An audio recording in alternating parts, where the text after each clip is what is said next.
we've got here is failure to communicate.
Don't say that.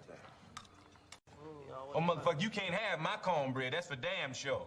Because if you try to take my cornbread, part 2 of my killing spree gonna begin up in here on your ass right now.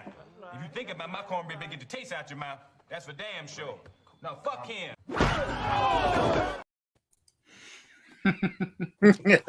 What's going on, everybody? What's up, man? What's going on? Man, excited about this one, man. Oh, yeah. Anybody gonna touch my cornbread, it's gonna be consequences for repercussion. Oh, yeah. Yeah, man, those intros are great, man. Yeah. So, yep, and prison movies, some of my favorite type of movies, man. This is one we've been talking about for a while. I'm glad we finally now doing it. So I had did have a real hard time with this one here as far as picking out which ones I wanted to throw in here. The order was a little bit hard. Picking out number 5 was the hardest one for me. I got another stack here of ones that were potential number 5s, and I think I landed on the one that deserves to be there. I think. How about you guys? Any struggles? Yeah, I did struggle, but it's just a sick fascination. These movies, just something about the setting and the problems are so much more real in these prison movies. It's like there's no getting away. You have to deal with them, and even the littlest thing can be a huge deal. And I don't know why it works so well, but it always does. Yeah, man. Not really no struggle for me. I just trying to decipher what's prison movie, what's fucking, what qualifies as a prison movie. The way we talked about it was if it's a prison movie to you, it's a prison movie. Yeah. It's your top 5, man. So, now I had a struggle with nostalgia. I had a lot of nostalgic prison movies I watched back in the 80s, 90s that I watched a million times, but I haven't seen in years. And so I had three or four, and you'll see later in the end of the stream. I had 3 or 4 that I remember from nostalgia. They got to be in the top 5. After watching them, I had to kind of pick and choose a little bit. But and of course the top 4 here they're concrete. They ain't going nowhere. So yeah, man, it was fun going through these things again. Yeah, man. We'll see what we got out there. Then I got 20 people in the stream, man. Nice. See y'all being here. Ken, hey Pop, top 5. Papillion, Escape from Alcatraz, Each Dawn I Die with James Cagney. Haven't seen that one. Bad Boys with Sean Penn. The Great Escape. Runners up is Bridge Over the River Kwai and Kool and Luke. Strong picks, man. Nice. Yeah, man. That Papillon, there's a remake of that one too. Remake's supposed to be really good too. Yeah. I said Papillion. I always say that shit wrong. I always say that wrong. a physical media, a tough one. I like Escape Plan, Escape from Alcatraz, Escape from Guantanamo Bay, Cell Block 99, great one, and Felon with Stephen Dorff, another great one. Yeah. Would have said The Great Escape, but it's not a jail movie; it's a war movie. Yeah, you know, that's another thing. Is it not? Because there's several like prison movies, several prison movies that take place during war. Yeah. You know, POWs. Yeah, they're in prison, prisoner of war. Yep. What we kind of decided on that if it's a prison movie, does like Brad said, then it's a prison movie. So, like I said, that one there right there, I can understand you saying it's a war movie, but you know, some people may look at it as both and may qualify. Like Flowers in the Attic. You know, that could be a prison. They could leave that 9.5 weeks. You know, same thing. Was it 9.5 months? 9.5 months, I think it was. I don't remember. The fucking one where Hugh Grant gets pregnant. Yeah. Oh yeah, not 9 months. Yeah, 9 months. I think it's called 9 months. 9 months. Yeah. I don't think Yeah. It's a nightmare. Well, Ryan, what's going on, man? Pops, you got the She Creature 1956 Scream Factory. Yeah, I grabbed that. I got it over there. Damn. You talking about me picking up everyone titles. What part of all of them? I grabbed the Scream Factors as they come out, man. When they put out that old shit, I grab it. What part of all of them did you get? Sydney Eubanks, what's going on, Sydney? I'm going for the hey Magic Hands, what's going on, man? Spicy 4K action. What's up? Happy Saturday. Same to you. What's up, Spicy? What's up, man? Yeah, man. Holland, what's going on, man? Usually you're first, man. What's going on? You slacking? Holland, what's up, man? Wild Ring said, "Love Cable Guy." There were some changes that had to take place. Let's just put it that way with the intro. And that's the rated version. We had to be politically correct with 2023. So, you know, the way it works is Brad submits the videos. I have to give it the final Pops Movie Dungeon edit. And we had to go back. We had some discussions on this one. Yeah. Oh, Billy. Oh, Billy. Ken says the two best women in prison films are Cage Heat, which I just watched in the last month or so, and The Big Dollhouse. Haven't seen The Big Dollhouse yet. There's a ton of. You could do a women in prison top 5. Yeah. I got 3 or 4 of them that I still ain't watched yet. Yeah. Yeah. Marlon says, "Hey guys, how's everybody doing? Doing good, man. Oh man, good. I'm watering on my cornbread. Great intro. Yep. What's going on, Tim? Damn. Yeah, man. So these prison movies hard to choose. It is, man. There's a lot of good ones. Yeah. A lot of good ones. What's going on, Sculder? I feel like there's a lot that I haven't seen though as well. Yeah. There is. Yeah. There is. And I just simply didn't have time to watch some of the ones I did want to check out. And you gotta think, man. All the prison films around the world type. Yeah. Like there's so much ain't been seen. I mean, listen, some people would, if they're watching, they go, "Why are these guys doing this?" For one, it's fun. For number two, we all want recommendations too. Yeah. We're gonna get it right. We'll come on here. Absolutely. What kind of bullshit? I got my notepad ready to go. Yeah. Hell yeah, me too. Tim says, hopefully there will be some. How do you say it again? Papillon. Papillon. See, I don't speak fucking Swahili, French, whatever that is. Yeah, it's like a French prison movie. Damn Dirty 8. What's going on, man? Blood In, Blood Out is probably my number one. It needs a Blu-ray. So yes, I need the Blu-ray. Yeah. You love the intro. Life is great. Yep. Going on, Hard Copy Blues. What's up, Vin? Yeah, man, got a lot of people out there. But guys, I guess we're going to get started here. I'm kind of excited to see what everybody picked, man. Brad, you first on the clock there. Yep. We'll get started. Well, there's no physical release of this movie, and that strikes 2 and 3 for me, really, usually. But it's the platform. Yeah, I just saw that today. It's on Netflix. Damn. Really interesting movie. If you haven't, it looks seen interesting. Shit. Definitely want to check this one out. Very interesting concept, micro low budget, but it doesn't seem that cheap. But they had like no money to do it. It's 2019. It's a Spanish horror satire movie. Yeah. Prison obviously takes place in a prison, but movie follows 2 prisoners being held in a concrete tower prison with a giant hole in the middle of the floor and in the ceiling above. Every month they change floors, and the only food given comes down through the hole, all the way down through the all the different floors of the prison. And it starts at the top. The food starts on the platform at the top as this giant 5-star, feast, and everybody eats from it on the way down. Every level, from the very top all the way down, obviously, and it gets more and more picked over and disgusting as the feast goes further and further down. Yeah, obviously, there's a lot being said here, and the story becomes more and more elaborate. It really works, but I mean, it's so easily spoiled.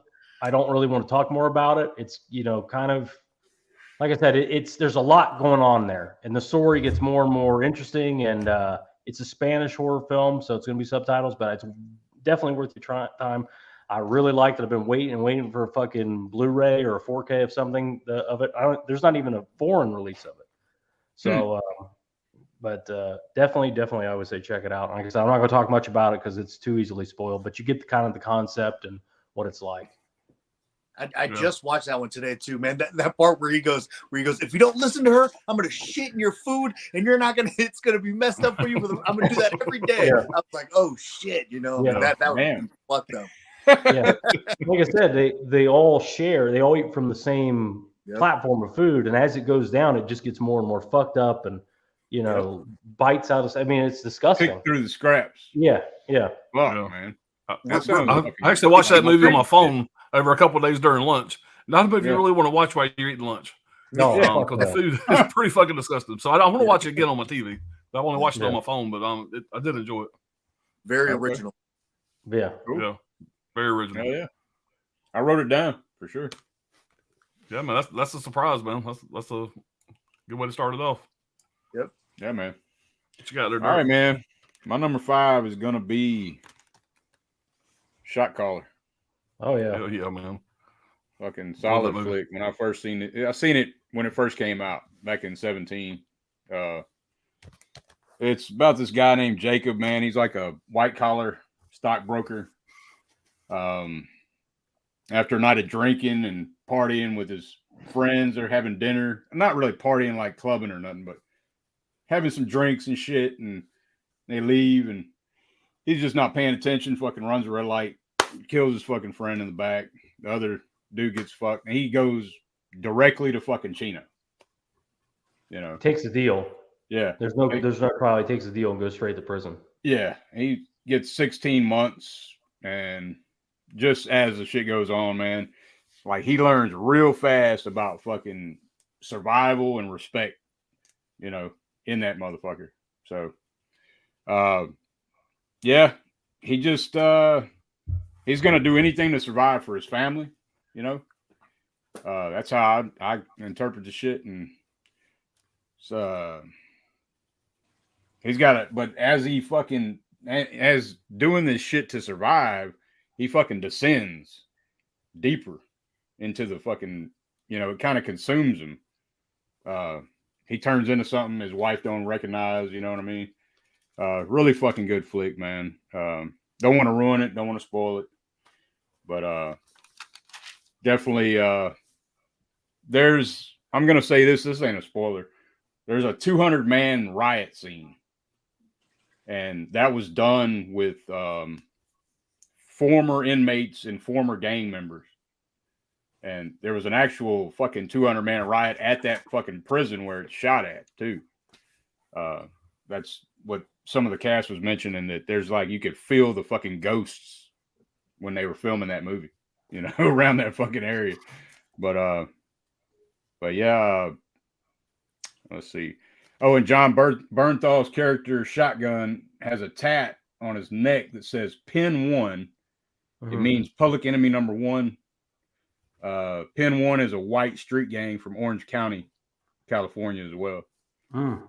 So, but yeah, that's my number 5, man. It's fucking solid though, I've never seen that one, man. I'm gonna have to check it out. Yeah, man. That was a recommendation from somebody in one of our past streams.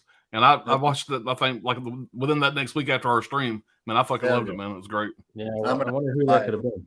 With this guy though, like he does what he has to do. It's not, he ain't worried about all the dumb shit. that goes with it. You know what I mean? Yeah. But it's fucking really good. Definitely. That character, the guy that plays that character, I don't think nobody else could pull that shit off because he goes in like this stockbroker type guy, like just a regular white collar guy, and fucking changes into something else completely. Unrecognizable.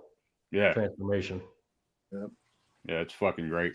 But that's my number 5, man. I'm gonna check that out. Strong one, man. All right. So my number 5 is gonna be Cell Block 99.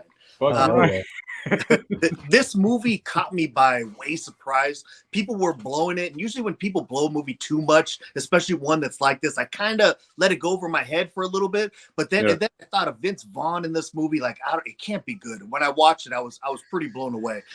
Story, I'm pretty sure everybody's seen it. The story basically, he's a normal guy. He ends up getting laid off. He becomes a drug dealer, and some shit goes down. He ends up getting arrested.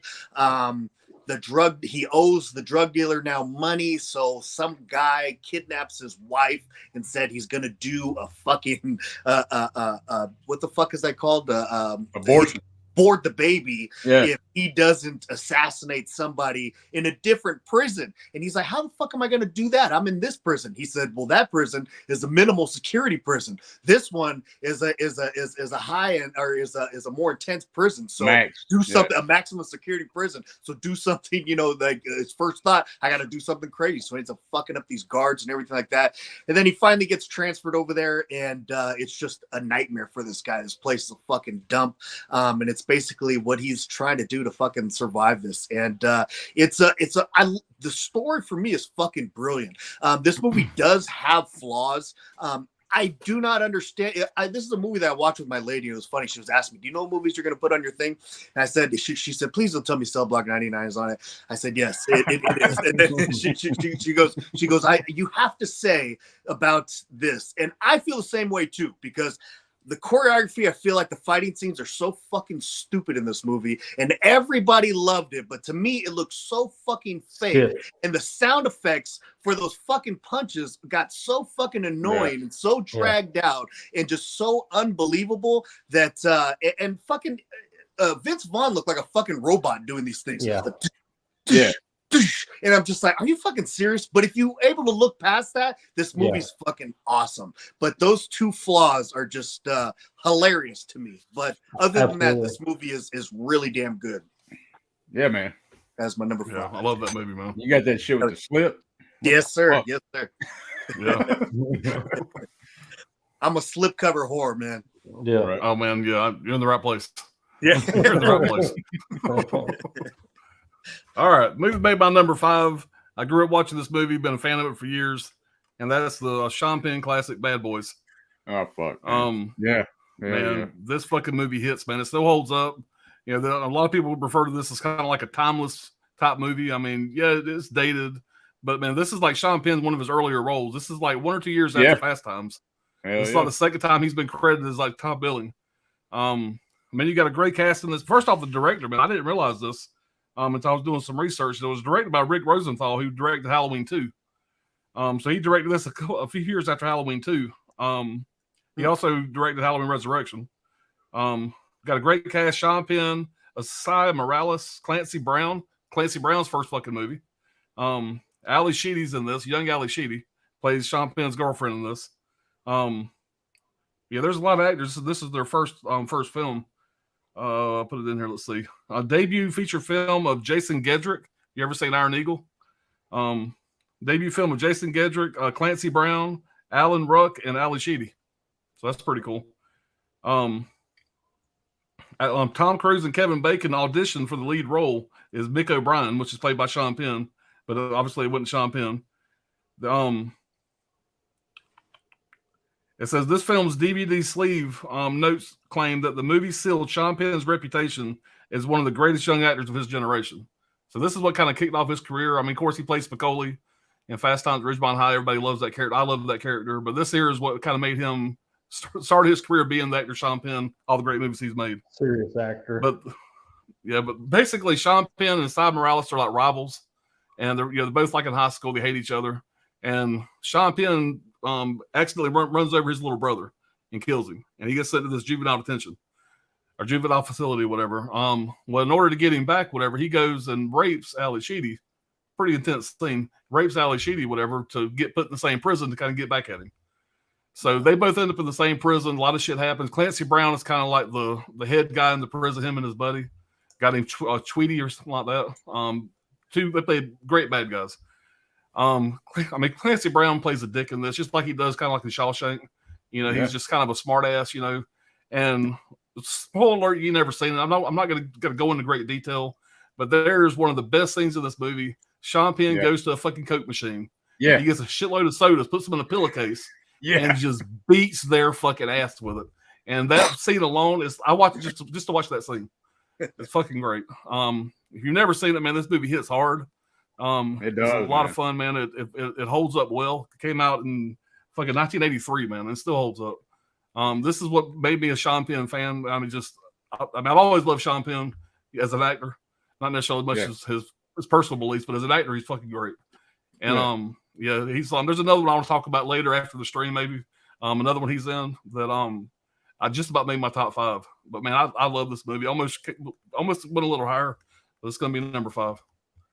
I'll stop fucking spewing. Yeah, man. Solid flick. I'll never forget seeing that shit. I've seen that shit late night on that TNT. You remember that shit? Yeah. TNT? Oh, yeah. He's coming all the time, man. That's when I first seen that shit. I was young as hell watching that shit. All right, let's go catch up with the chat here, see where I left off at.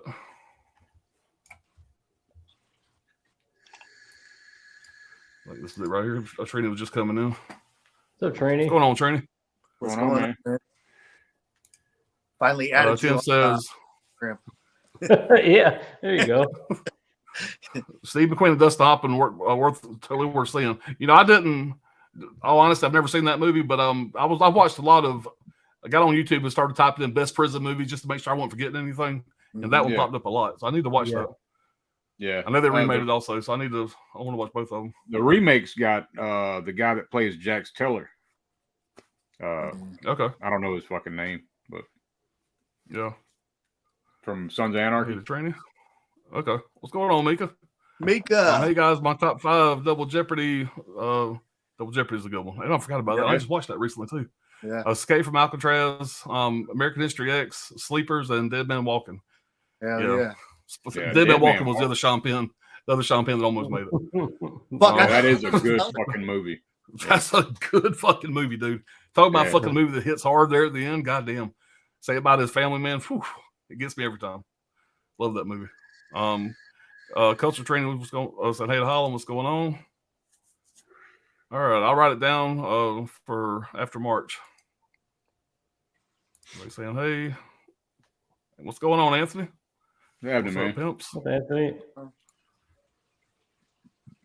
Just saying hello. Mika says the platform is a good one. I covered it for my culinary horror month. Culinary horror month. That's interesting. Yeah, it's at the beginning. It opens with it's like a 5-star gourmet kitchen. Yep. And then that's what you think the movie's starting. You're like, did I pick the right fucking movie? Yeah. But it's all about the food. They make a really crazy meal, and it just descends from there. And they want everybody to like, what's your favorite foods? Do you have any recommendations? That kind of thing. Yeah.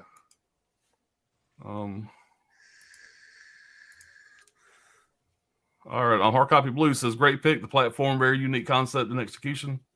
He's the one that recommended it to me. I fucking watched it today because of fucking Vin. Yeah. Okay. Well, that's cool.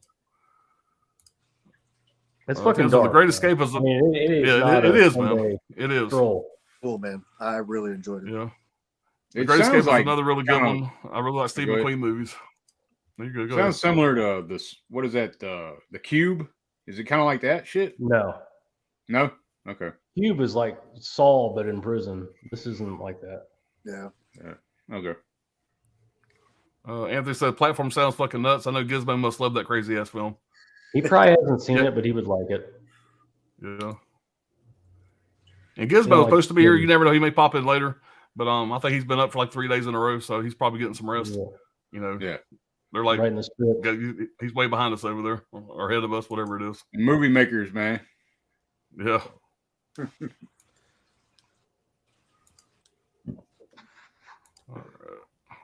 Cindy Eubanks says my number 5 movie is Midnight Express, 78. Brad Davis, Irene Miracle, and Bo Hopkins. I like Bo Hopkins. I just watched Nightmare at Noon, man. He was fun in that. Directed by Alan Parker, Loneliness, Pain, and Triumph. Shot caller is great, says Riverman. Riverman, what's up? Hell yeah. Reynolds says, never saw Thief till Brad told me about. Good film. Yeah, Thief's awesome, man. Yeah. All right. Tim says, another prison movie I absolutely love is The Last Castle. Another recommendation I got from a past stream that I loved. Military prison movie with a stellar cast. That's his last movie, right? No, he did a romance movie with... Yeah, I can't remember. I want to say it's the girl from... Yeah. Okay. Shot caller was very good. Cube, 1997 prison film. I mean, it is a prison movie. Yeah. Yeah. It's a good one, too. All right. It's one of his favorites, too. Shot caller's badass is Anthony. Yep. Prison, 1988, good film. I haven't seen that one. Yeah. I love Cube. Where the fuck is our 4K for that movie? There's a Blu-ray over in Japan for it. Is there? Yeah. All right. Hey, Rios, what's going on? Shot caller was sick. Hey, what's up, dude? Yeah, that's a new name here, man. Welcome. That's my new buddy. For us over here. That's that's my tattoo artist, actually. He does all my tattoos. Oh, cool. Oh, nice, man. Awesome. Appreciate you being here. Our Scolder says Shot caller was very nice. A lot of fans of Shot caller, man. Yep. Cell Block is killer. Love Vince Vaughn. Yeah, I like Vince too. Can't go wrong with Cell Block 99. Yeah. Yeah, the lead actor is Shot caller is from Game of Thrones. He's one of the best parts of that show too. You know, it's weird. It was weird watching this Shot caller because I only seen him in Game of Thrones. Right. You know, and I forgot to mention his name is Nikolai. Yeah. Fucking something. Yeah. What are the other 2 last names? Yeah. Let me try this shit. Nikolai Coaster Walden. Wow. That's it. Yeah, there we go. Riverman Bad Boys is top 3 for me. Yeah. It's a good one, man. Wild Reynolds says, watching Creep Show season 3 episode with Michael Rooker. Yep. Yeah, I watched a prison movie that had Michael Rooker in it, whatever, and didn't make the list though. What's going on, Brian? I was just talking about Bad Boys last night, awesome movie. Yeah, man, I love it. Yeah. What's up, Brian? What's up, Brian? Brian, say hello to everybody. Bad Boys is an insane movie. Sean Penn is an awesome actor. Yeah, man. Makes you feel his pain. He's real good at when he's going through turmoil, man. He's real good at showing it. Hell yeah. Spicy 4K actions. Colors is the shit. Yeah. Yeah. Mr. Robert River. Duvall, right? All that shit. Yeah. Mm-hmm. All right, Spice says top 5 in no particular order is Cool Hand Luke, The Green Mile, The Longest Yard. Which one? The remake or the original? The Great Escape and No Brother Where Art Thou. That would be the original. Riverman says Sean Penn was a fantastic actor. Too bad he lost his mind now. Yeah. Shit, a lot of them did. Yeah. The wife beaters on Dirk and Vinicio because of the prison setting of the stream. Welcome to Hollywood.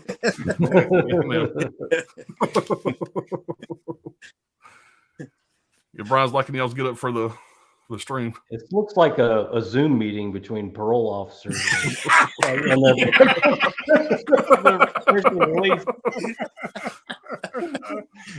Brian says, Pops and Brad, pop those sleeveless shirts on. You don't want that.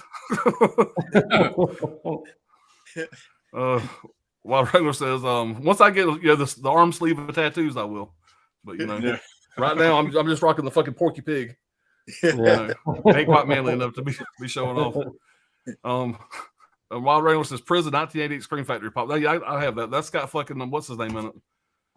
Fuck it. It's one of the Vigo. Vigo is one of the collector's editions. No, it ain't. Is that a collector's edition? It's a collector's edition, yeah. Yeah, it is. I've watched it since I got it. I just couldn't fucking remember. What is it? Prison. A prison with prison? Yeah. It was one I'd never seen until I got the Scream Factory. That's it right there. I'm not a big fan of that slip, but he looks like he looks goofy as hell in the bottom down there. Yeah, it looks like a fucking 8-year-old drew it on the bottom. Look at that. Yeah. Yeah, that's not their best artwork back in the day. No, definitely not. My opinion. Yeah, Mika says Zoom meeting. Yeah. So, all right, guys, we're gonna move on to our number 4 here. Brad, yeah, I'm buddy. gonna lose a lot of credibility with this pick, but 1991, Ricky O, the story of Ricky. Oh shit! I thought you was pulling. Oh Beast man, and I Heat. love that pick, man. Love that pick. This is I don't know what really to say about this movie. Yeah. It is a Cat 3. Cat 3. Yeah. It is totally fucking insane. I love it. This is the first Cat 3 I've ever seen. That's a cool release. I actually picked this up from Johnny. He had a second copy. Who released that? 88 Films. Yeah, it's out there. It's based on what they call a manga. I don't know if that's a comic book or a cartoon or whatever, but it ain't for kids. Trust me, this is a crazy ass rated R. Well, beyond rated R, it's category 3, which is basically NC-17. I don't have a ton of notes to say about it. You just have to fucking see it. It's an experience. From the second it starts. It opens with a movie follows Ricky serving day one of his 10-year prison sentence for manslaughter. He beat a man to death. He punched fucking dents in him, and he died. Yeah, it's fucking out there. Ricky is somehow indestructible with superhuman strength. He punches right through numerous people, their skulls, their abdomens. He rips people's guts out and strangles them with them. I mean, it is nuts. It's absolutely insanity. It's Cat 3 off the wall, batshit crazy. I fucking love it. The story is just him basically making his way through the odyssey of the prison. It's almost like a video game. There's multiple levels and there's boss battles. And I mean, it's insane gore. It's like a video game almost. It's a fucking riot, man. I mean, like I don't know that any pictures can describe the insane. Like two guys punch. Like a guy makes the mistakes of getting in a fight with Ricky, and they're like throwing punches at each other, and they connect. Like the punches slamming each other, the dude's whole arm explodes. I mean, it's that kind of thing. That's awesome. I've done a horrible job explaining this. You just have to see it. How can you explain that movie? How can you explain that movie? Yeah, they bury him alive at one point. Who survives? And they dig him out later. They're trying to kill him. Like, I mean, it's bizarre is not even the word, but it is so much fun. I've watched it for years. It's the first Cat 3 I've ever seen, and it is 100% in a prison. Just see it, man. See the damn movie. That's all I got to say. That fucking movie sounds fucking amazing, dude. I have never seen it. It sounds exactly like my type of movie. Yeah, it is. Yeah, you need to check that one out, man. That's a lot of fun. Yeah, a lot of fun. Yeah, man. I'm kind of pissed I didn't think of that with my top 5, man. That's a good one. That's a hell of a pick. Me and Brian were just talking about it the other day. He's like, Story of Ricky's that's kind of a prison movie. And I went, yeah. Oh, isn't it? I was like, don't worry, maybe you'll see it. I don't know. That sounds crazy. But yeah, man. So my number 4 is gonna be Blood In, Blood Out. Yeah. And this shit right here is all about. I mean, man, it's got all the fucking heart. This movie's got all the fucking heart. Family, brotherhood. Fuck, man. It pulls the fucking emotions. It does, man. It's a badass movie, but it's based on a true life story of Jimmy Santiago Baca. To sum it up, man, like there's 2 stepbrothers and a cousin. He's half white, Miklo, and they're into some gang shit. This is like the early 70s. They kind of, they're just messing around and shit, but shit goes bad, and then they go on 3 different fucking paths. These 3, they're pretty much like brothers, but like I said, 2 of them are stepbrothers, one of them's a cousin. So, but yeah, man, you're not gonna find another movie like this for sure. It's fucking. I mean, I could go on about it, but check it out. It's let's see. So, like, looking up some shit. It's majority of the film takes place in San Quentin, and Danny Trejo. Here's some trivia I didn't know. He actually did time in San Quentin. Mm-hmm. And there's a Pinot tree that's shown throughout the movie over and over. And the Pinot tree symbolizes brotherhood. And that tree that they show still stands, and they can't fucking cut that down for no fucking reason. But and it's a historical landmark now. They can't. Right. Yeah, historical landmark. Fucking it's got the La Onda represents the Mexican mafia gang, and then like the Mexican mafia in prison, and the BGA in the movie represents the Black Gorilla family. I don't know why they didn't use the real names in this movie, but like of the gangs or whatever. But and then the AVs or the Aryan Brotherhood in the film. But the reason that they didn't is because American Me came out. So when American Me came out, yeah, they used everything real or everything pretty much true, and fucking dude got a hit out on his life for making that movie. So they wanted to do things different and kind of make it seem like, put these random names out there and not make it be so direct. Right. So they kind of did but it it's still right on the nose, damn near. Yeah, it's you know what I mean? Close. But yeah. Yeah, man, if you've never seen Blood In, Blood Out, check it out. It's fucking, and this the main, like, Miklo, he fucking, that dude, I'm surprised he didn't do more shit, like really all of them. Everybody in this fucking movie's good.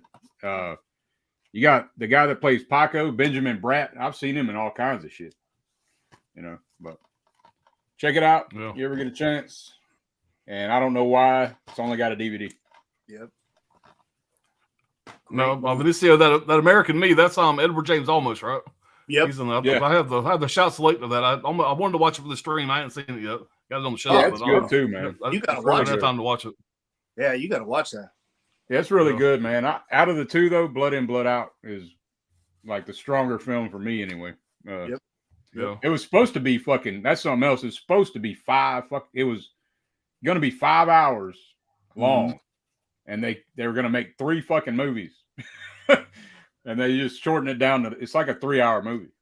It doesn't even feel like it though, man. No. I feel that's one movie I feel like it fucking flies by, man. It does not feel that long at all.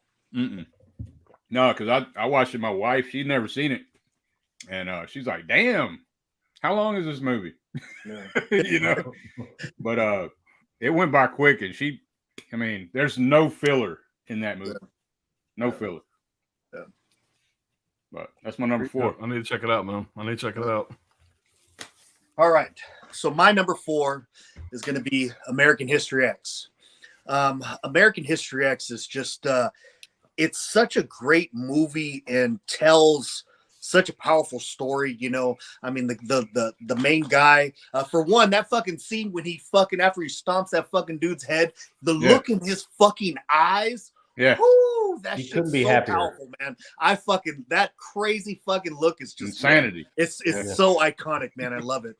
But basically, it follows him. He's kind of the leader of a white supremacist gang out in Venice Beach, I believe it was. And he goes through all the motions, being a hardcore member of his white supremacist things. Does everything he needs to do. Ends up getting arrested. Goes to jail. When it comes to prison politics, he was standing by his guns, being, hardcore and everything like that, sticking to the beliefs that he was taught and represent. And the leaders of everybody that was there in prison didn't follow those same rules. They bend the rules to fit their own agendas. Right. So with that, he started bumping heads with them. And just like fucking, it's like a horrible fucking story of, you gave all this, and what did they do for you now? He ends up fucking getting raped by these fucking guys and everything. It's like such a fucking kick in the face, man. It's so fucked up. And then on the flip side, the other part of the story that is such a good, powerful thing is the fact that, you are going to be idolized by somebody. So who was idolizing him? His younger brother. So after he already changes and starts going on this right path, he doesn't think about the fact that his brother is out there now trying to be just like him. And, later on down the road, it's a typical tale of, sometimes when you're in too deep or, think you're something that you're not, you're going to pay the ultimate price. And, you don't even know, and it's like he at the same time started finally realizing it. boom, that price came, and there's no going back now, man. Beautiful, amazing, powerful fucking story here. I love this movie. I love this movie. Yeah, I love the black and great white one, man. flashbacks. Everything that in the past is in black and white. I love that. That's such a good touch. Yep, and it really works well. Definitely. Yep. I had a feeling we were going to see that pop up somewhere, man. That's a strong pick. Oh, yeah. Hell yeah, man. Good movie. And a lot of people would argue that's not a prison movie. I think it's 100% a prison movie. You know, and that's the one out of my list that I had that I was like, fuck, you know, they're really not in prison that much in that movie. It was one of the ones that I was like, man, is this a prison movie? But it's like, I had to do it, man.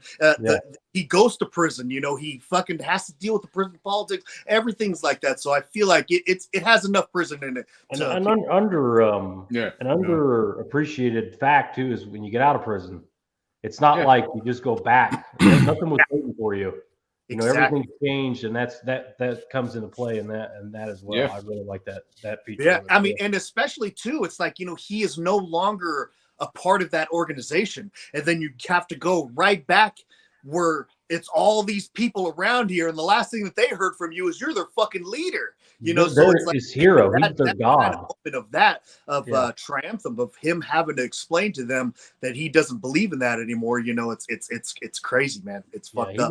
How quick people are to turn on you. You know, after what happened, like he was their god, and then he comes back and he's like, "Oh yeah, all that shit. That was I shouldn't have done it. It was all it was all bullshit." You know, like they're all like, "Fuck you." Yep. Yeah. All right. So it probably gonna surprise a lot of people. This was on my list. I have seen this movie a lot. But I did enjoy watching it again. Get Hard. Not quite. That didn't quite make the cut. But I'll share the whole steelbook so you guys know what I'm talking about here.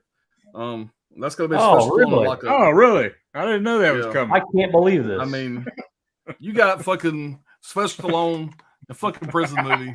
Come on, man. There ain't no fucking way that making the list. I love the movie, man. I know a lot of people, you know, don't have the love for it that I probably have, but dude, this movie here, every time I fucking watch it, I just love it all over again.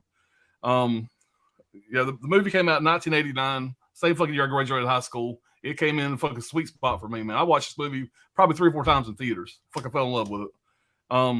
Directed by John Flynn. He did Out for Justice, the Steven Seagal movie, and Brain Scan, which I didn't know. Sylvester Stallone, Donald Sutherland, John Amos. John Amos, let me tell you about him. I know that I am Caucasian. I know that John Amos is African American. But when I see John Amos, he reminds me of my dad. Him and my dad have got the same personality. To look at him, you're thinking that's somebody you don't want to fuck with. But they always play characters that you fall in love with. You know, he plays Meisner, whatever his name in this movie. Martin, it looks like a guy you don't want to fuck with. But he is. Him and Sylvester Stallone ended up becoming close, whatever. But you know, every time I see John Amos, we back to the Good Times days. It's always like that. He reminds me so much of my dad. Same personality.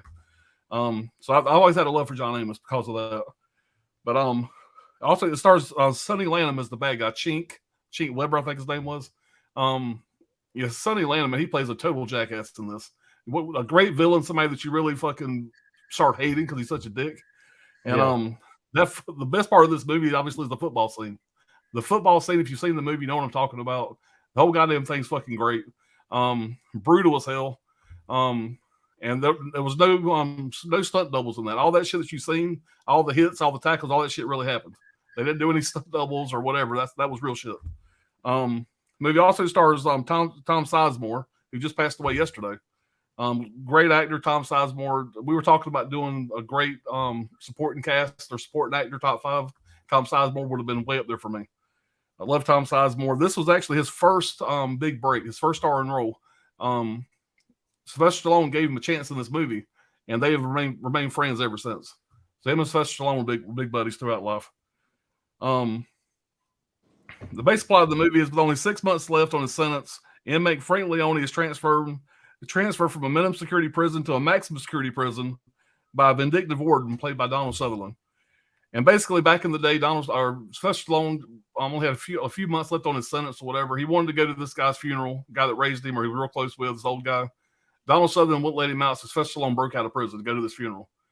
And basically, Donald Sutherland got in trouble, ended up going to this shitty prison, and his whole life wanted to get revenge on Sylvester Stallone. So he goes and transfers from this maximum security prison. He was like this damn Club Med type prison. He had weekend furloughs and that kind of stuff. From there to this maximum security prison, and it's there's some pretty intense scenes in this movie. Now I do admit this movie is a little campy at times, but it's campy to me in a fun way. You got the prison guards that are total jackasses, but they get their comeuppance there at the end. It's, I don't know, man. It's a fun movie. Like I said, it's Donald Sutherland. There's a lot of overacting, a lot of campy one-liners, stuff like that. But I don't know. I have a deep love for it. If there's a movie in the stack that I picked because of nostalgia, it's going to be that one. That and it's got fucking fucking prison. I mean, come on. I think I should have just said that and moved on. But yeah, I love that fucking movie, man. What a badass stillbook too, man. I think this is a zombie exclusive. I think. Yeah. So Nicely. yeah, one of my favorites still. Yeah. I'm sure there's people that are shaking their head, going, "What, top 5, really?" But it don't make a fuck. Hey, man. That's your top 5, you know what I'm saying? Yeah, man. Y'all had to know that was going to be in that. It'd been there somewhere. Yeah, I knew that shit. I'm kind of shocked it wasn't number 1. Yeah. Damn Dirty Ape said there's a movie called Cold Water, and it's basically an R-rated version of Holes. Okay. I remember my kids making me watch Holes, and then they had to do a book report on Holes, and I still didn't want to read the book, so we got the movie. So pretty much what I used to do too. I always picked a movie, a book that I knew had a movie, and I'd watch the movie and do the book report from that. All note says Ricky O was great. Yeah, I love Ricky O, man. Mika says I haven't seen that. I like mangas, so I will have to add that to my list. Sydney said my number 4 movie is Brawl in Subblock 99, 17 with Vince Vaughn, Jennifer Carpenter, and Don Johnson. Directed by S. Craig Zahler of Less Than Violence. Yeah. Zahler. Blood In, Blood Out, a badass movie. I did watch the trailer for that, man. I need to watch that. Dude, yeah. Put it top, man. I'm telling you.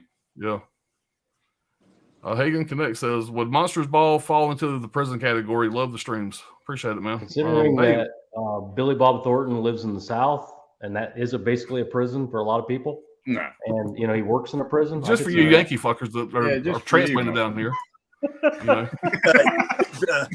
Go up there and eat your fucking cream of wheat and leave our grits alone. Goddamn mince meat on your steak and shit. Billy Bob's actually Blood In, Blood Out also. Yeah. Yeah.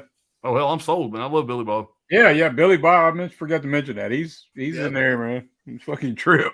Yeah, with his lightning bolts. He's a grimy fucker too, man. Yeah. I'm definitely checking it out. Someone actually uploaded a 4K restoration of Blood In, Blood Out on YouTube. What? Is it still up? I have to check that one out. City U Base American History X, awesome movie. It is. Oh yeah. Nocturno, Blood In, Blood Out is owned by Disney. Never going to release a Blu-ray, sadly. That's such rumors, man. Like they may own it, but come on, why would Disney not want to make more money?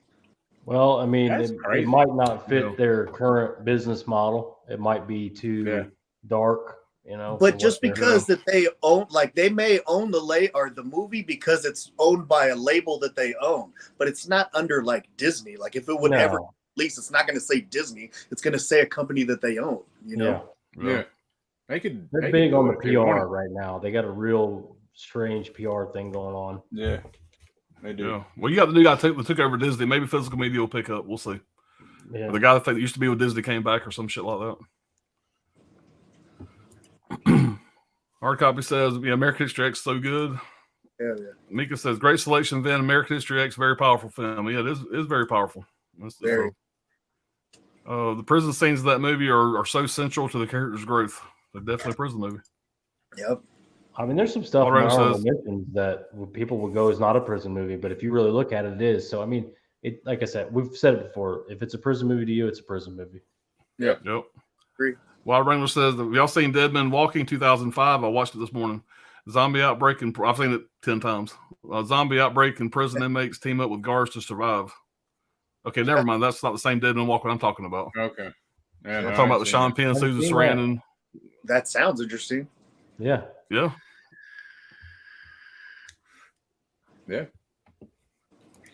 I'll check that one out. What's going on, Tony? Tony? What's up, Tony? Tony, what's up, man? John Amos, great actor. Man, I love John Amos, man. Man, he is showing his age. I seen him on something. I think it was on TikTok or something. Somebody had him on there. Man, he's showing his age. But I've watched John Amos my whole life, man. He was in Beastmaster, fucking Good Times, Coming to America. I mean, everything he does is great. Water Eagle says, hey. Everybody saying hey.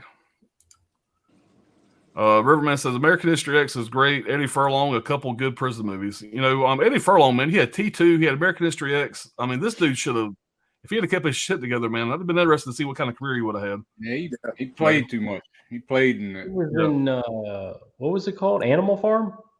Yeah, Animal Factory. Animal Farm. Animal Factory. Animal Factory. I haven't seen that. That's another got prison movie with it's Willem Dafoe. Pet pretty Cemetery. solid drama. Yeah, it's less a prison movie and more drama. I felt when I watched it. I mean, it is in prison the whole time, but it's kind of a softer. It's real character driven. Yeah. Fucking Willem Dafoe, Anthony Furlong. Yeah, it's crazy to see how far he's gone, man. I seen him on I think it was what movie one was interviewing him one of his Yep. one of his videos. He asked what he had coming up. He said that he's got a new video game. He's got a video game he's playing. Yeah. That's what he said when he had. I was like, man, really? Yeah. You were fucking T2, man. You rode on a fucking motorcycle, Arnold Schwarzenegger. Seriously. Come on, man. Yep. It's crazy. Get an agent. Tony says, I love that Steelbook, Pops. Yeah, man. It's one of my favorite ones I got. Mika said, I would throw in my cousin Vinny for a comedy. Tony's older than Alan. It's just funny. By 2 years. He called him Pops. Yeah, I think he's got me by 2 years, I think. I think he's one of the only guys that's in my group that I hang out with, whatever, that is older than me, I think. So, Mika said, I would throw in my cousin Vinny for a comedy, man. That's one of my favorite comedies. Following his cousin in prison. Damn, I didn't think about that one. Following his cousin in prison and the iconic scene where Vinny finally gets some sleep in prison. Yeah, he wants to stay in. He doesn't let his girlfriend bail him out so he can stay and sleep in jail. Yeah. That's a great movie. Yeah, dude. That's that movie's got some quotable shit in it, man. What's a you? Yeah. I love his wife's accent in that movie too, man. There's something about it that's very attractive to me. Yeah, man.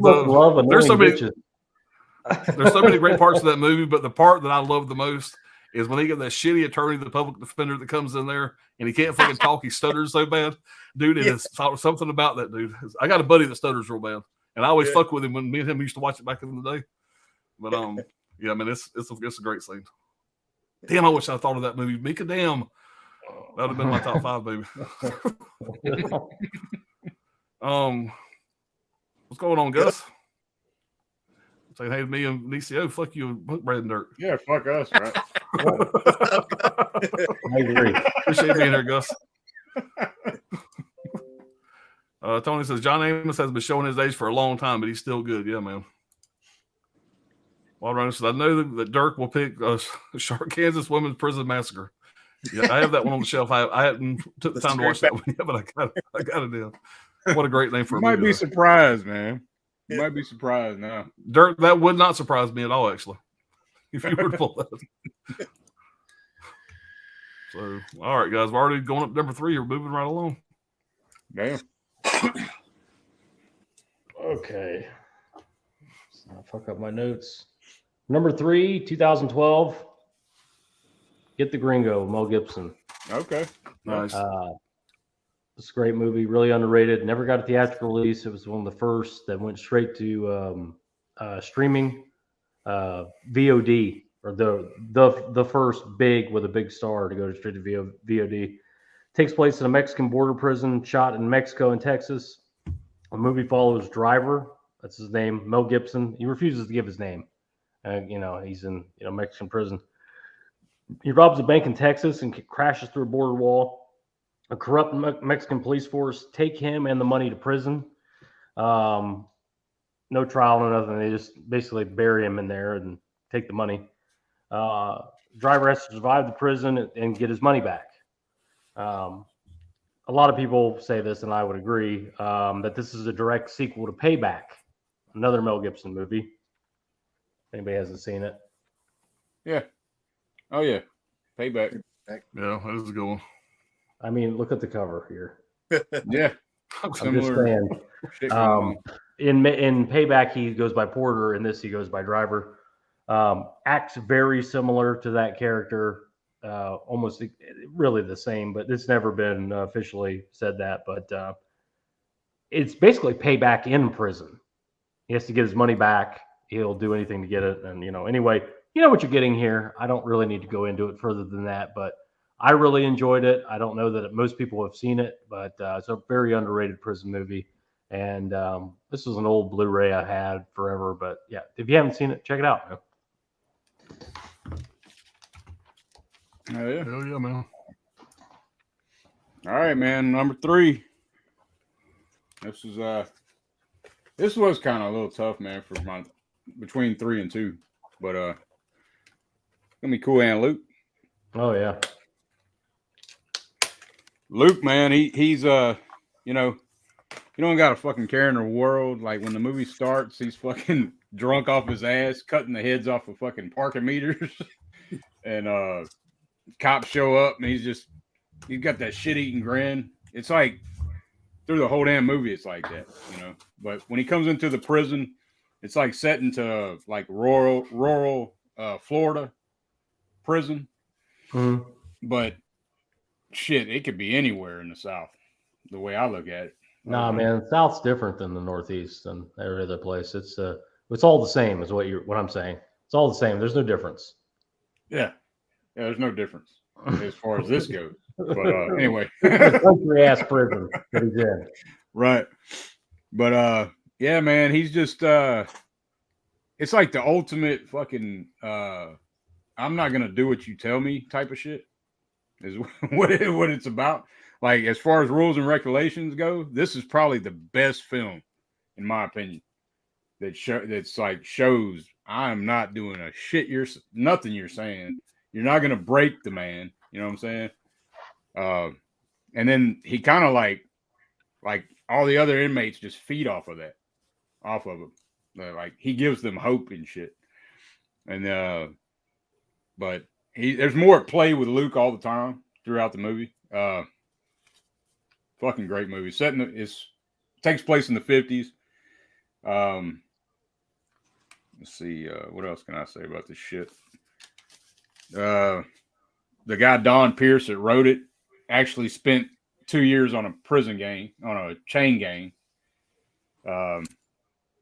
The quote from the captain, "What we have here is a failure to communicate," was voted 11th best movie quote in American film history from the American Film Institute.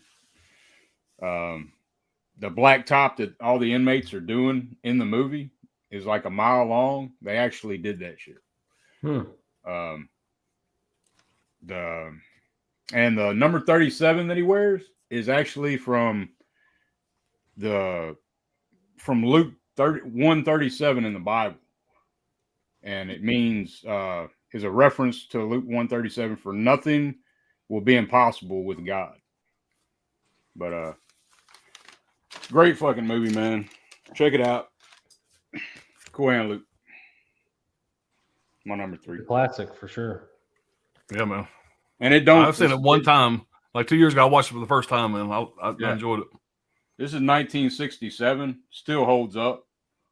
I think most prison movies will, because I mean, there's not a lot. I mean, you can't really date a prison movie, really. It's similar. It's fucking tones all the time. What do you got to do? Well, maybe nowadays. Them motherfuckers got tablets now in prisons and shit. But yeah, man. Good pick, man. All right, so my number 3 is gonna be. I'm gonna block this one. American Me. Okay. So I don't have the Shout Select one, but I do have the DVD. So American Me is based on the Mexican Mafia, and I know that what's his name, Edward James Olmos, that he tried to do it as authentic as he could. But so like I remember, like if you watch interviews and stuff that like the gangs in that neighborhood, like they basically said, yeah, you can make this over here, but we have to be in the movie. So like a lot of the fucking people that were in it, at least on the street level thing, were actually like local gang kids and everything else like that. So he did include them in that. I know that there was actually a couple drive-by shootings as they were actually filming this. So I mean, they were like in the thick of it. Yeah, it basically follows the Mexican mafia leader, basically how the Mexican mafia actually started. Basically everything they did, they kind of had to go through and to rise to the power that they had.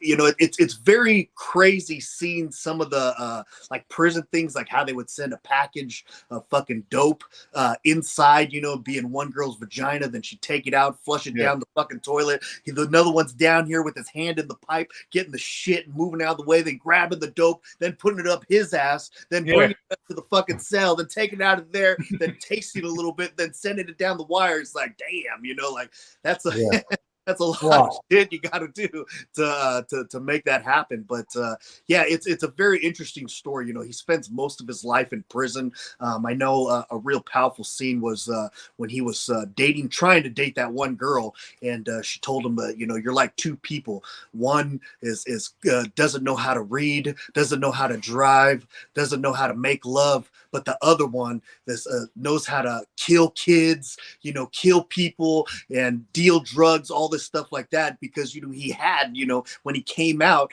he started, you know, this new thing of life because he's an older person now. And all that did, though, was show his other peoples that he's showing weakness. That's a way of showing weakness, because you're no longer being committed to the gang and everything like that.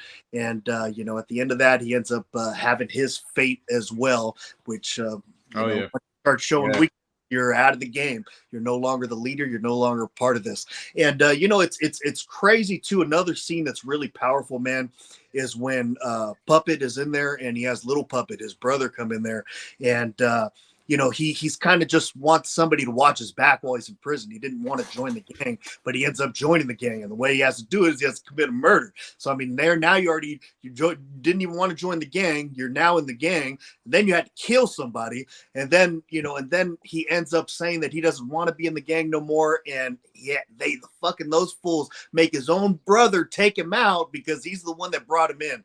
And it's just like, damn, you know, it's just that scene where he doing that is just so fucking powerful, man. You know, I couldn't imagine having to do that to a family member, you know, but that's just how committed these guys were at the time. So yeah, it's a very trippy thing.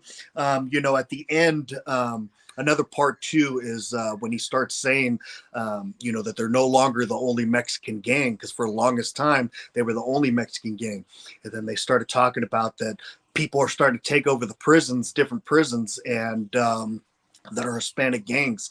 So they started losing power, and that's when they kind of got away from that guy, because he was showing weakness and wasn't attacking when they were supposed to attack. So all these kind of little messages in there, man. It's a very deep and very powerful movie, man. And then, like I was saying earlier too, you know, there's a part in there that I guess I don't know the full fucking, you know, every little detail when it comes to the Mexican mafia, but what they say is that part where he was in CYA or the youth center, that when he got raped, that never happened. So since he put that in that movie, that's when the Mexican mafia put a hit out on him. Oh, damn. And what's his name? Danny Trejo said that they originally approached him to be in that movie. And he's like, nah, you know, it's not a good idea for what you're doing right now. You know, he was friends with the Mexican mafia. And he says that you shouldn't make this movie, man. You know, it's not going to go good for you. So instead of doing that movie, he did Blood In, Blood Out, because they didn't put stuff so much in your face. On like the nose. So, yeah. A real interesting history.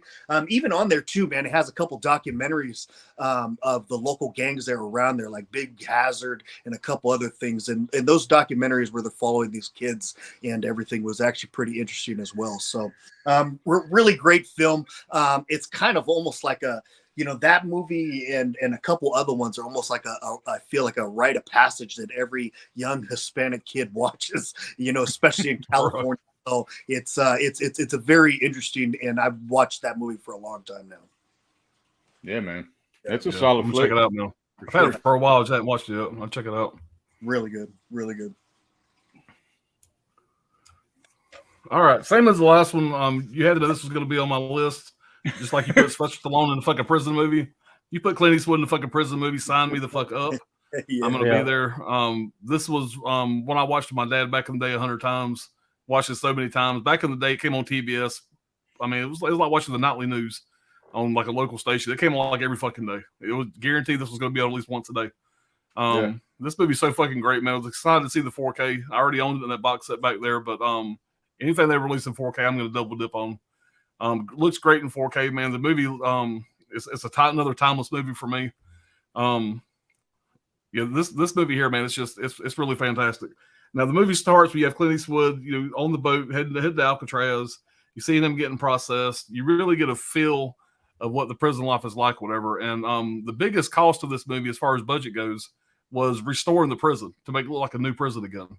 Mm-hmm. And after they finished doing a lot of that, whatever, they left it that way because one of the biggest tourist attractions right now is Alcatraz, or at least I don't know if it still is. It was people going to Alcatraz, and one of the biggest questions people had when they went to it was which one was Clint Eastwood's cell for the movie.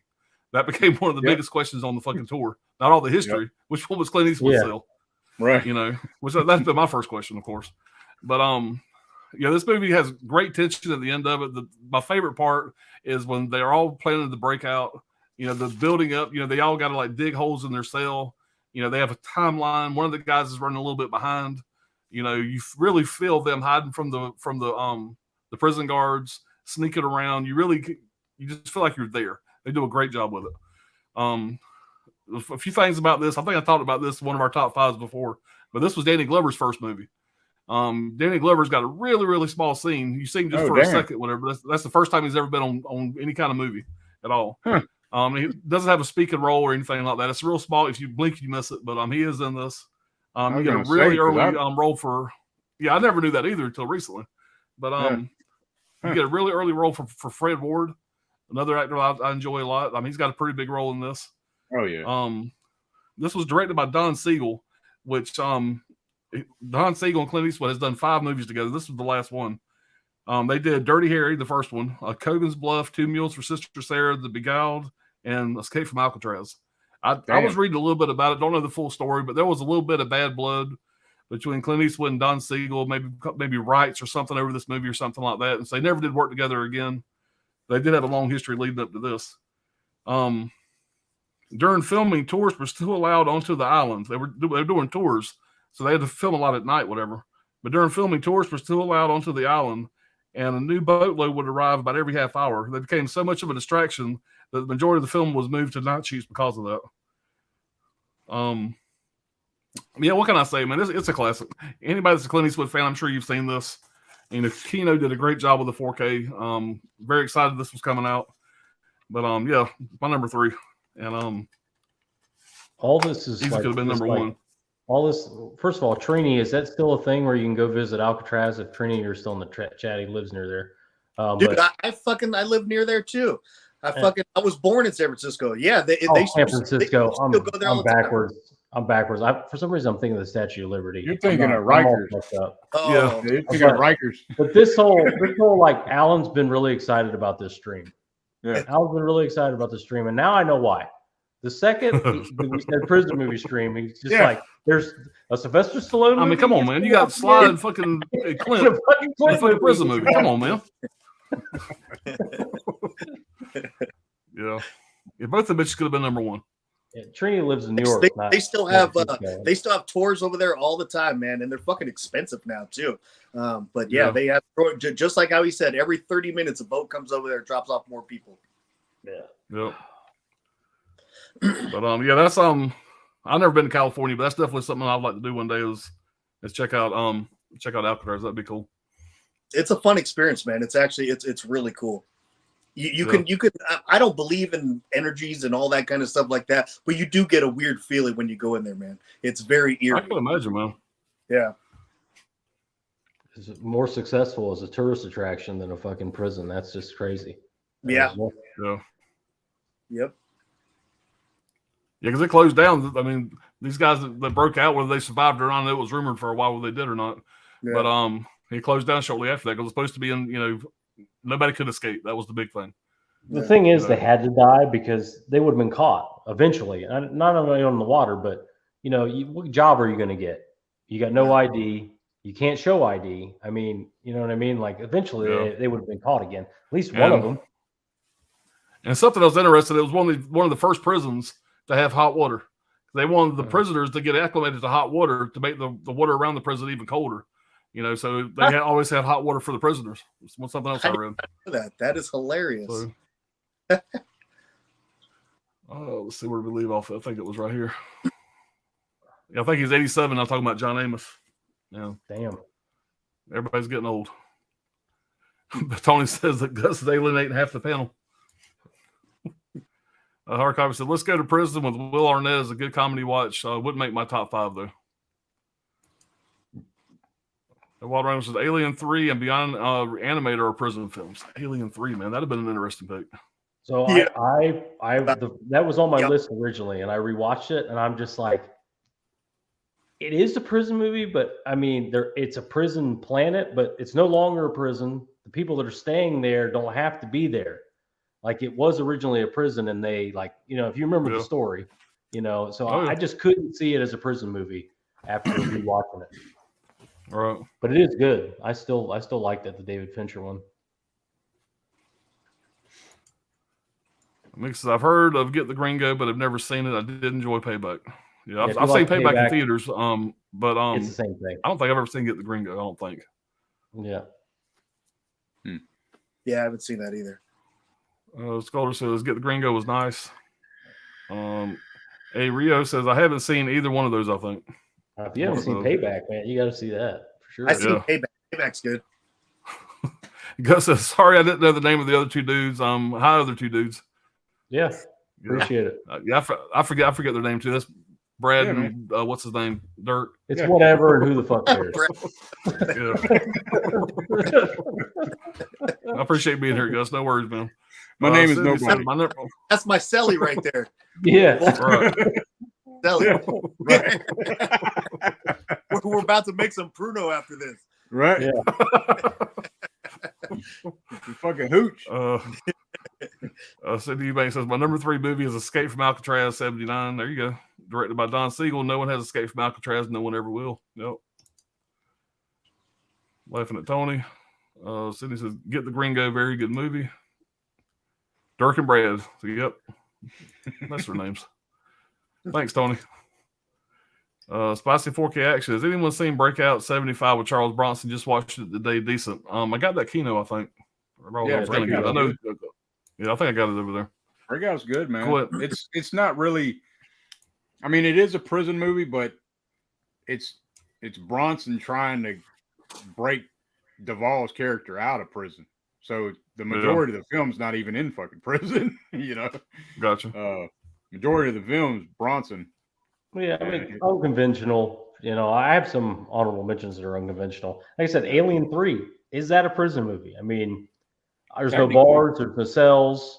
Nobody has to be there. They chose to stay behind when the prison got shut down. They got pardons and they stayed anyway. It's isolation for sure, but I just couldn't get there that it was prison. Right. No one's being held there. With the prison flicks, man, it's got just for me personally, it's got to be based in reality. Yeah. For the most part. No space prison. Right. Yeah. Fortress. No fortress. No fortress. It's more effective that way. No fortress. Right. Let's see. Was that Cindy says like some fucking prison, these fucking laser beams, and you can't move out. Right. No escape. Cindy says, there's no Cohen Luke, good movie. Yeah. Escape from New York. No escape. Yeah, it is. They're on a fucking island. They're on a prison island. Escape from New York. Yeah, prison, but it is a prison. It's in the future. But they're in prison, and they're like the worst of the worst. They dropped off of this fucking island. They're in a prison. It's just looks like a fucking island. It's just a fucking island. Yeah. I absolutely think it's a prison movie. Yeah. Wild Randall says, "Oh brother, we're out there?" Question mark. I kind of wondered the same thing. I haven't seen it in a while. I have seen it a couple times, but I haven't seen that in a long time. But they escape, right? They escape almost at the beginning, from what I understand. Yeah, they're not in prison the rest of the movie. You know, I mean, Out they of get a tight Sight. spot. We're in a tight spot, boys. But you know, Anybody ever seen Out of Sight? The what? Jennifer Lopez? Yeah. Yeah. There's prison's a big thing in that. All the characters but Jennifer Lopez are in prison, and Yeah. they're in and out of prison. I don't know. Yeah. They escape from a prison. Doesn't she show her Chi-Chi in that movie? No, Could have swore she did. not that one. Uh, I believe an earlier movie. Yeah, she does in several though. did you say Chi-Chi's? yeah, I didn't too vulgar. Yeah, they're gonna be called. Yeah. They're gonna be called that for the rest of my life now. Yeah. Yeah, the rest of my life. That's just fun to say. Hey, Rio says TikToking and shit talking about prisoners with tablets. Yeah. Yeah. I know. Fuck. Yeah, man. That's crazy They stuff. watch movies and shit in there now. Yep. Yeah, It's fucking insane. That ain't doing man, it's time. American How you media. fucking doing time? That guy that's like parkouring all over the prison. Yeah. Yeah, I was like, what the fuck? How? For one, this fool's like a fucking like a superhero jumping around in there, and then this fool's just sitting there filming it out in the middle. You know, it's like, what the hell? You're not Like, supposed to even have cell phones, but apparently you can.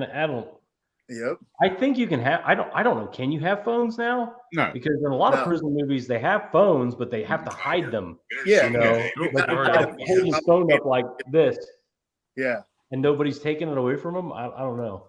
Yeah, that's what's strange is how the fuck do you have it out like this? But no, I mean, you know, their shit just gets confiscated, then they end up having to pay to get another one. Yeah. Yep. All right, Riverman said, American Me, hell yeah, man. Edward J. Almost is one of the greatest actors in my opinion. Yeah, he is a good one, man. There's some movie I seen back in the day that I really liked. What's the name of that fucking movie? It's got him and fucking Lieutenant Phillips. He's like a teacher. What's that? Stand and Deliver? Is Yeah. that no? Stand and No, Deliver. no. That's it. Yeah. Is it? I thought that Yeah. was the other guy from American Me. Stand and Deliver. It's about a math teacher. Edward J. Almost is a math teacher. Yeah. Yeah. That's Stand and Deliver. Yeah. Yep. Yeah, it's a good movie. Oh, The Nitty Gritty. Scholars to American Me. Crazy Removals. Yep. Wild Reynolds says, I heard they're making a film called Attack of the Meth Gator. Oh damn. Yeah. I hope seen so. that. That makes sense because they just came out with Cocaine Bear. Yep. Yeah. They got to have all their knockoffs, their wild-eyed knockoffs. Everybody's saying classic. Mika said, didn't know that Danny Glover's first film, great movie. I mean, like you blink and you miss him. When the guy's Man. walking around the bringing the books around to everybody, I think there's one scene where he hands Danny Glover a book in one of the cells. So I'm just not, like I said, it's just the first thing he's ever done. Mention Clint Eastwood's character's relationship with the librarian. That's my favorite part of the whole fucking movie. Yeah, man, they got the dynamic, their it's great characters, together. and how they Yeah. become friends and everything. And you can tell Right. the librarian kind of runs a prison, and he doesn't have. Oh yeah, any he's friends. the man. Kind of- He's the Yeah, man, but he respects. he Clint like Eastwood Clint. earns his respect, whatever. Yeah. They're always calling each other boy. Every time they Yeah, talk to each boy. other, it's like boy. But it's kind of a love thing. They kind of friendship they built between each other, and Yeah. totally different, from different places. So that was kind of cool to see their two characters kind of grow over the movie. Spicy 4K Action says, need to pick up that Kino. Never seen Escape from Alcatraz before. Yeah, man. Oh man. Yeah, you got to see They turn on that. TBS. It's probably on. Yeah. Trini says Amityville House. He lives near the Amityville house. I was just telling somebody that last night or last stream. Oh yeah. We did today, and right. you mentioned Danny Glover got me thinking of another fucking movie where there's an island off New York where they bury dead bodies. At least they did for decades. They were burying like the unclaimed dead, and for some reason Alcatraz and that got crossed, and that's what happened. But yeah, he lives near the Amityville house. The only thing I think of like prison wise and is like Rikers Island, right? In New York. Yeah. Yeah, I don't know. The Rikers pretty bad. Yeah. All right, cuz of the ghosts. Cuz of the ghost, fool. Because of the ghost food. Vinicio, translate that. he's talking about the feeling at the Alcatraz thing. Yeah. So he's saying Right. because of the ghost. Fool. Oh, Yeah. We Yeah, gotta see man. Escape Plan tonight, pops. That's number one. Escape Plan 4, Hey. Redemption. You know, That's number one. did make the top 5. Did make the top 5. Now I'm going to be honest with you. The only time I haven't seen none of the sequels. I heard they're trash. But the only time I've seen Escape Plan, we were at a beach house. I probably told the story before. I was drunker than piss, and we went down to like a Red Box and rented that, and we watched it like on a little fucking 12-inch, shitty TV they had there at the beach house, and they had a DVD player. That's the only time I've ever seen Escape Plan. So I need to watch it again on a decent TV. A Rio says that Brother Rock there was a good one. Yeah. It's been a long time since I've seen that one. Dapper Dan, man. Yeah, it's a fun movie. Charles Clayton says Escape from Alcatraz is a good prison movie from the director who did the first Dirty Harry with Clint Eastwood. Yep, Don Siegel. Chris says, even there, everybody. Hope you're doing good. What's going on, Chris? yeah, man. Can't complain. Steve Mars, what's going on, man? Greetings, gentlemen and flick friends. Oh, Steve. Yeah, no. The Last Castle, I believe it was called, was a good one too. Yeah, somebody brought that up earlier, man. That was somebody in the chat. Military prison. Yeah, good military prison movie. The only thing about that movie, I'm not a big Robert Redford fan. I know he's a good actor and stuff, but most of his characters, they're just real dry to me. I don't know. I've never been a big Robert Redford Watch fan. Robert Redford and All Is Lost. You ever heard that movie where he goes sailing? Yes, he's on a boat. Yeah, I have seen that one. Man. That's not a bad movie. I did enjoy that. Man, I'm telling you, like I'm watching and I'm just like, will you panic? God, will you panic? He's in the middle of the Indian Ocean and he's just like the boat's half full of water. He wakes up and he just like slowly gets his dead ass out of bed. You want to shave before you go try to fix the fucking problem, dude? Like, will you fucking panic? Never. He's about to die. He doesn't care. He's just Oh well. whatever. I'll tell you one of my favorite roles with him though, Jeremiah Johnson. Yeah, that is a good one. That is a good fucking one. movie. But he was pretty good in what's that movie? Woody Harrelson and Demi Moore where he pays to have sex with his wife. Proposal. Yeah, that's a pretty good movie back in the day. But I guess maybe I am a Robert Redford fan. I don't know. Robert Redford. He's not my favorite actor. I never like when I see him in a movie. I never like, damn, I got to watch that. Robert Redford's in it. Never been that way. Yeah. But A Rio says, "What's the name of the movie with Jennifer Lopez? Chi-Chi's asking for a friend." Asking I for a know friend. she's been naked in movies before. I don't recall what. I could have swore it was out of sight, man, but I guess not. She bangs out George. What about Clooney, the cell? But Did she get naked in the cell? No, no, No. I don't think so. that's a great movie though. It is a good movie. Yeah. Yep. Vincent D'Onofrio. Yep. I was laughing. Mick says, Hart Island is the island in New York, which is the public cemetery for those who are indigenous. Huh. That's crazy. Spy Canes is the best. That's Chris Lee. And what's going on, Allie? Evening, fellas. Appreciate you being here. What's going on? Well, the rest of Jeremiah was a bullfrog. And Con Air is a badass fucking prison movie. Oh, nothing makes me sadder than the agent lost his bladder on the airplane. Yeah. Yeah. See what I mean? They're never in a prison, No. but I would call it a prison movie for sure. Absolutely. Absolutely, I would. Yeah. Yeah, we'll talk about that later. I imagine But, you would. Yeah, I fucking love that movie, dude. That's Yeah. another movie that's just fun as hell, man. It's just absolutely fun as hell. A lot of great lines in that movie. I love the character. It's the fucking come on. It's the Armageddon of prison movies. All the banter between the guys, and they, like Cyrus walks by, and they got to give his whole background and all that stuff. I mean, it's the Armageddon of prison movies. Let's just be real though, man. You backslap the shit out of Malkovich in real life. Yeah, Wow. Cyrus the Virus. When I he's thought he was inside his good. cage and the security guard, he says, "What's the movie on the plane or something?" He said, "It's called I'm Never Gonna Make Love to a Woman Again."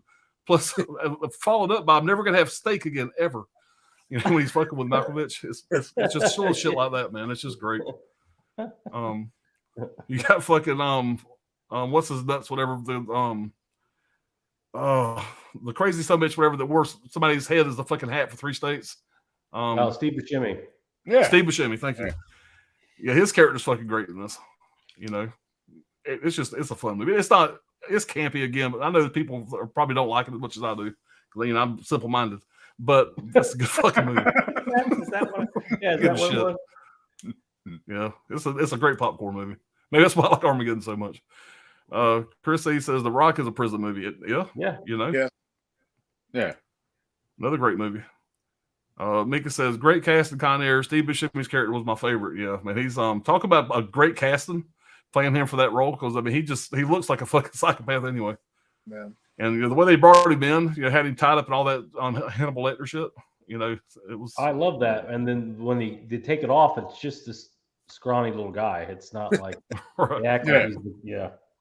second coming of the devil, and it's just a scrawny little dude. Looks like Ving Rhames' character was great in that. I mean, there's so many good things about that movie. Con Air is awesome. Love Malkovich. Yep. I had to rewatch Con Air. It's been a while since I watched that one too. I forgot to mention Ving Rhames is in Blood In, Blood Out too. Okay. Ving Rhames. Oh yeah. He's like one of the lead detectives or whatever. Yep. Yeah, I watched him in another prison movie getting ready for the stream. It didn't make my top 5, but I didn't realize there was 19 fucking sequels for. There's 4 sequels. It's undisputed.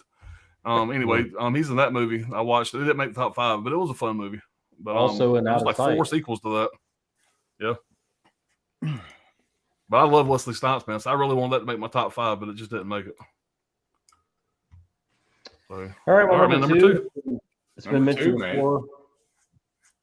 2017, Brawl in Cell Block 99. Oh yeah. Wait a minute, where's that damn slip at?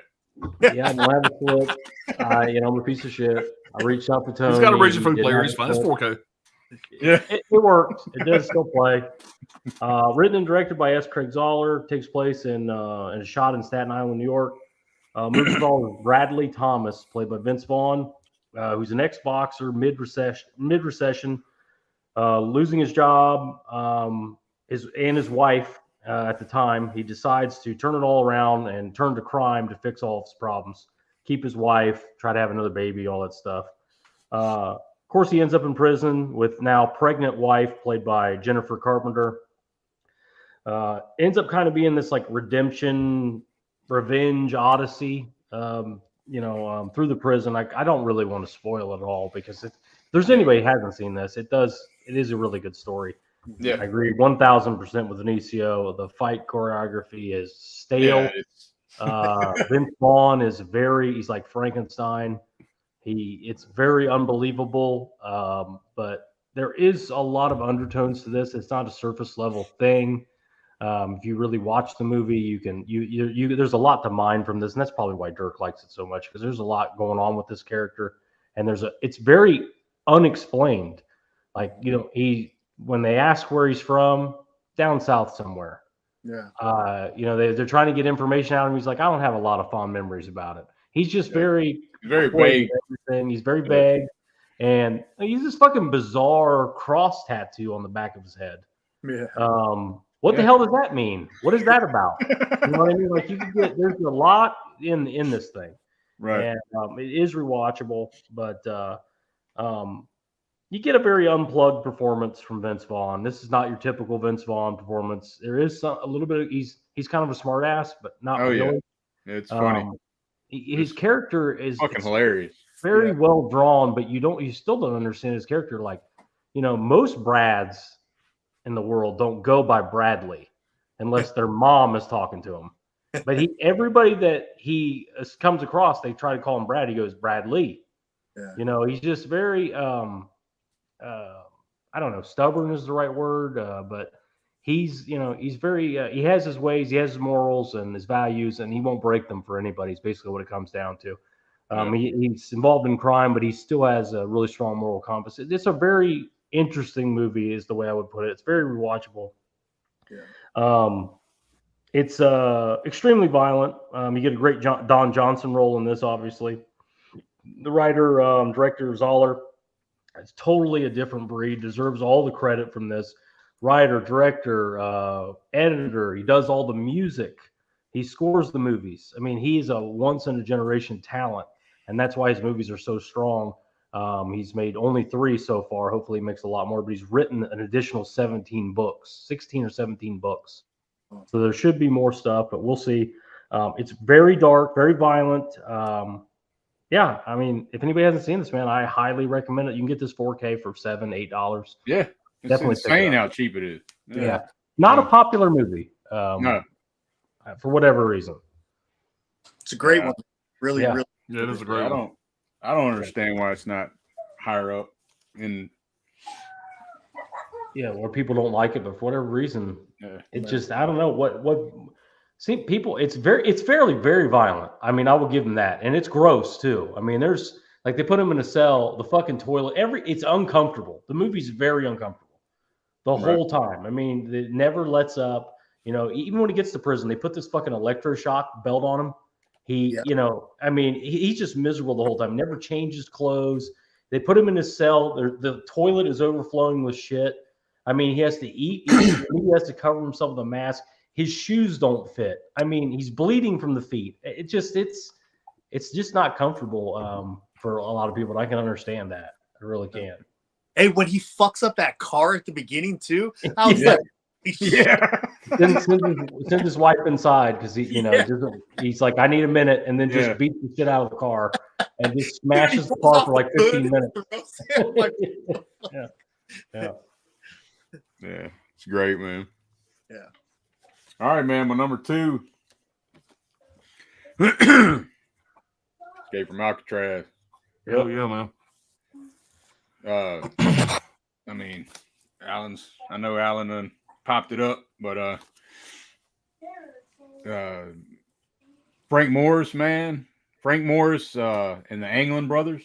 This is the true story of their escape. And these men are the only men that escaped all the way. Like, they never found these guys, man. Like, never did. Their bodies. Yeah. And there's a file that came out in, I think, 2015 that people reported that they sent had a picture of the Anglin brothers in Brazil hanging out and shit. Had shades on and shit. And insane. But and Frank Morris's only living relative, Bud Morris, said that he for sure made it. He for sure escaped. That he called him on the telephone, and he went to Detroit, Michigan, and visited his dad. Fucking insane, man. And one of their moms will get flowers on her birthday every year for somebody anonymous. And these weird guys would show up to the funeral at the Anglin brothers, the Anglin family funerals. They said there was these 2 weird looking women. They think it was them dressed up like women and shit to go into the funeral. But yeah, man, he shows up to the prison, and he's already escaped other prisons. He's coming from an Atlanta prison, and the warden knows this shit, and he's an extra dickhead to him. You know what I'm saying? He lets him know right out the gate, you're not escaping my prison. But yeah, man, they make it happen. It's a great fucking movie. If you've never seen this shit, I don't know what you're doing. Check it out. Own it. Badass flick. Yeah. My number 2, man. I'm gonna let's see. Shit still holds up. I remember first time I seen it on an old little bitty ass. I was at like my cousin's house or something. Sitting on this old little bitty fucking TV, black and white. It was all fuzzy. We had to keep straightening the fucking bunny ears and shit. And it just made it fucking. This was in the 50s, the late 50s. The nostalgia I have for this movie because of that is half the chat are going, what the fuck are bunny ears? What are these bunny ears you're talking about? Thinking Back to the Future while they put the wheels on the TV and Back to the Future. We can watch Jackie Gleason while we eat. Right. But man, I'm trying to remember what else. Oh yeah, Frank Morris. He wasn't an educated man, but he had an IQ of 133. 130. Yep. Yeah. Those are my notes. I forgot to say something about it, but yeah. But yeah, they definitely there. I'm halfway Also, there. in the file they found, or that popped up years later, I guess, they found a fucking raft that it wasn't filed in the shit. They found the actual raft. They just never documented it. And it was found on Angel Island. But anyway, number 2, man, the whole lore on this shit is very interesting. Great flick though. Number 2. I need to pick that up next Kino sale. Yeah, man. Yeah, any day now. Probably still get the slip too, probably.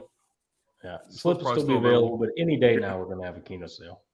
Yeah, we're due. March Madness, spring sale, whatever they do, it's going to be any day. They have really good sales too, man. Yeah. Damn, Dirk had Escape from Alcatraz higher than me, man. What's wrong with the stream? Yeah. Hey, man. I like it, man.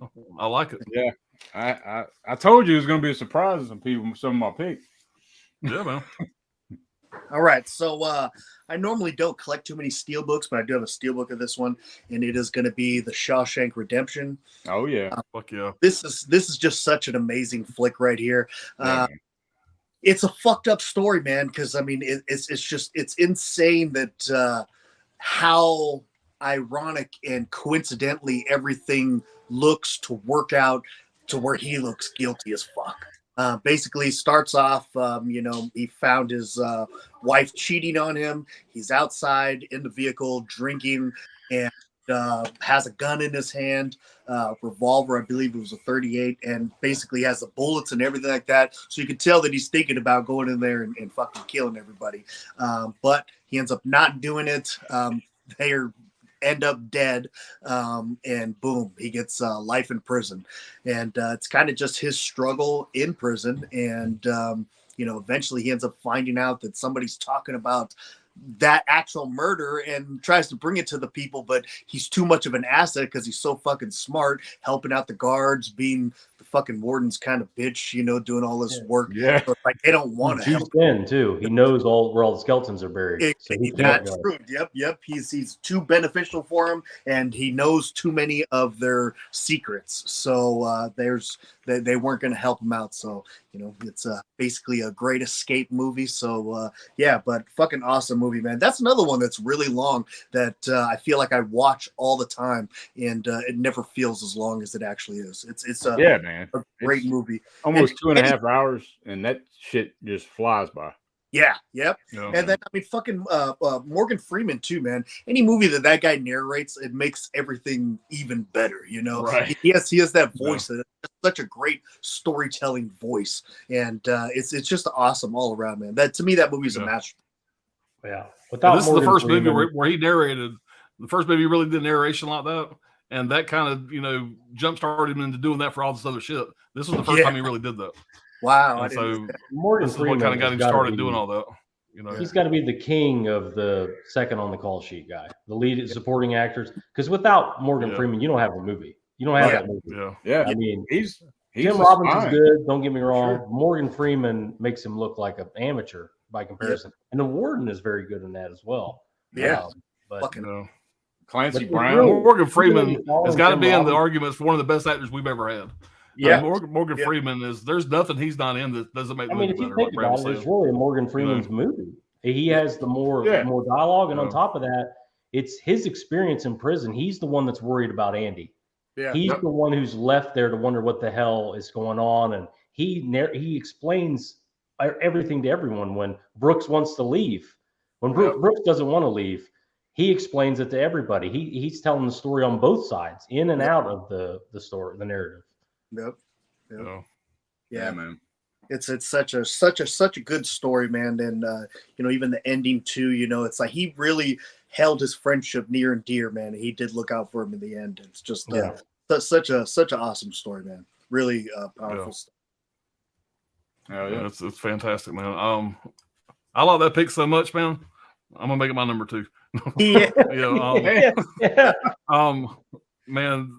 Not only is this one of the greatest prison movies ever made, this is one of the greatest fucking movies ever made. Yeah. This movie fucking bombed in theaters when it came out, believe it or not. That's Stephen King movie, but it's the fucking name. Shawshank Redemption. Nobody knew what the fuck it was. It wasn't a horror movie. So you kind of missed it. The Stephen King fans kind of missed out on it. It had a very small run, but when it hit home cinema, whatever, like on VHS and DVD and shit, whatever, motherfucker blew up, and it became one of the biggest selling DVDs of like all times. The most rented, that kind of stuff. But man, I absolutely love this movie, and part of me didn't want to be so obvious. With so many prison movies I wanted to talk about, maybe lesser known prison movies. But man, this had to be up there, man. I mean, this is, like I said, one of the greatest movies ever. It's got such a good fucking story from the opening shot to the end shot, man. You really get to care about these fucking characters. Everybody that's in it really has such a good repertoire with each other, and their relationship, man, maybe one of the greatest relationships of any fucking movie. Yeah. Just how it kind of goes over time, and I love how they go from they're in there so long, it keeps jumping to different times. You see them age. And by the way, when Morgan Freeman goes in for his all his parole hearings, he goes in to get turned down. That the young Morgan Freeman you see on his jacket there, in his folder, that's his son. Playing his son looks a lot like him. That's his son. You see in that old black and white picture. Anyway, this was directed by Frank Darabont. Same for the form, Sonny, and don't waste my time. Yeah. It came out in 1994. Great year for movies. Directed by Frank Darabont. You got Tim Robbins, Morgan Freeman, William Sadler, Clancy Brown. I mean, Clancy Brown, is there anything he's been in that has been fucking great? I love that guy. And talk about an asshole in this movie here. Yeah. He's an asshole, but he's another guy. Anything he's in, it makes it better for me. Love Clancy Brown. Yeah. Let's see what I got here. So basically, this was kind of interesting. If you guys know the one scene whenever where Andy Dufresne finally goes up to Red, to Morgan Freeman, whatever, kind of introduces himself for the first time. He asked him, why they call you Red? And he kind of pauses and said, maybe it's my Irish upbringing. Well, there's kind of a funny story behind that. That was an inside joke. Clint Eastwood, Harrison Ford, Paul Newman, Gene Hackman, Robert Redford, and Robert Duvall were all considered for the part of Red. In the original novel by Stephen King, Red is a middle-aged white Irishman with graying red hair. However, Frank Darabont always had Morgan Freeman in mind for the role because of the authoritative presence, demeanor, and his deep voice. Red's reply, maybe it's because I'm Irish, to Andy's inquiry about his nickname was kept in the film as kind of a joke. So I thought that was kind of funny. Stephen King has considered this to be one of his favorite film adaptations based on any of his work. Frank Darabont watched Goodfellas every Sunday while shooting the film and drew inspiration from it on using voiceover narration and shooting the passage of time. So that's pretty cool. I love Goodfellas. That's what I was saying earlier. Despite the film's box office failure, Warner Brothers shipped 320,000 rental copies to U.S. video stores. A figure a spokesman freely admitted was out of whack with the film's performance in theaters. The film became the most rented video of 1995 and one of the highest growing video rentals of all times. It says, despite being widely considered as one of the greatest movies of all times, it didn't receive a single Oscar win. I think it was nominated 7 times. Didn't receive the first fucking Oscar. How fucking crazy is that, man? Yeah. Yeah, it was nominated 7 times. Stephen King has said that his original novella was a culmination of all the memories he had from watching prison movies when he was a child. That's where he kind of got the inspiration. And this was the first movie on IMDb to receive over 2 million votes. I guess you go on there and you kind of rate the movie. So, Jeff Bridges, Tom Hanks, Kevin Costner, Tom Cruise, Matthew Broderick, Nicolas Cage, Johnny Depp, and Charlie Sheen were all considered for the part of Andy Dufresne. Hanks turned it down because he was committed to doing Forrest Gump. Also came out in 94. Kevin Costner liked the script a lot, but he was then busy making Waterworld, so he couldn't do it. Boy, what a mistake that was. Yeah. I love Waterworld. I can't picture anybody else. I love Waterworld. Yeah, I love Waterworld. Waterworld probably made more money. That's like one of my what do they call it? Like a guilty pleasure movie. Yeah. Man. Love Waterworld. I should never feel guilty about pleasure, but Waterworld probably made more money than Shawshank Redemption. Yeah. Yeah. You think about it. I can't picture anyone else playing Andy Dufresne except Tim Robbins. No. I don't know, man. I feel like Tom Hanks would actually be pretty fucking good at that as well. That would be something I'd actually be pretty curious about. But Waterworld, it had to be something. Yeah, I got that same release, man. That's an awesome release, man. Yeah. The last thing I got, and I'll move on. The Shawshank Redemption first received a limited release in North America on September 23rd, 1994, in just 33 theaters. It received a wide release to approximately 910 additional theaters on the same date the Pulp Fiction came out. I told you, 94 was a banger year for movies. October 14th, 94, both movies were nominated for 7 Academy Awards. Both movies gained cult status the following years, and both are listed within the top 10 in IMDb's top 250 of all times as of 2017. So, man, it's the banger of a fucking movie, man. It's got to be one of the greatest prison movies ever made. It's definitely one of the most rewatchable for me. And again, the super long runtime, but it flies right by.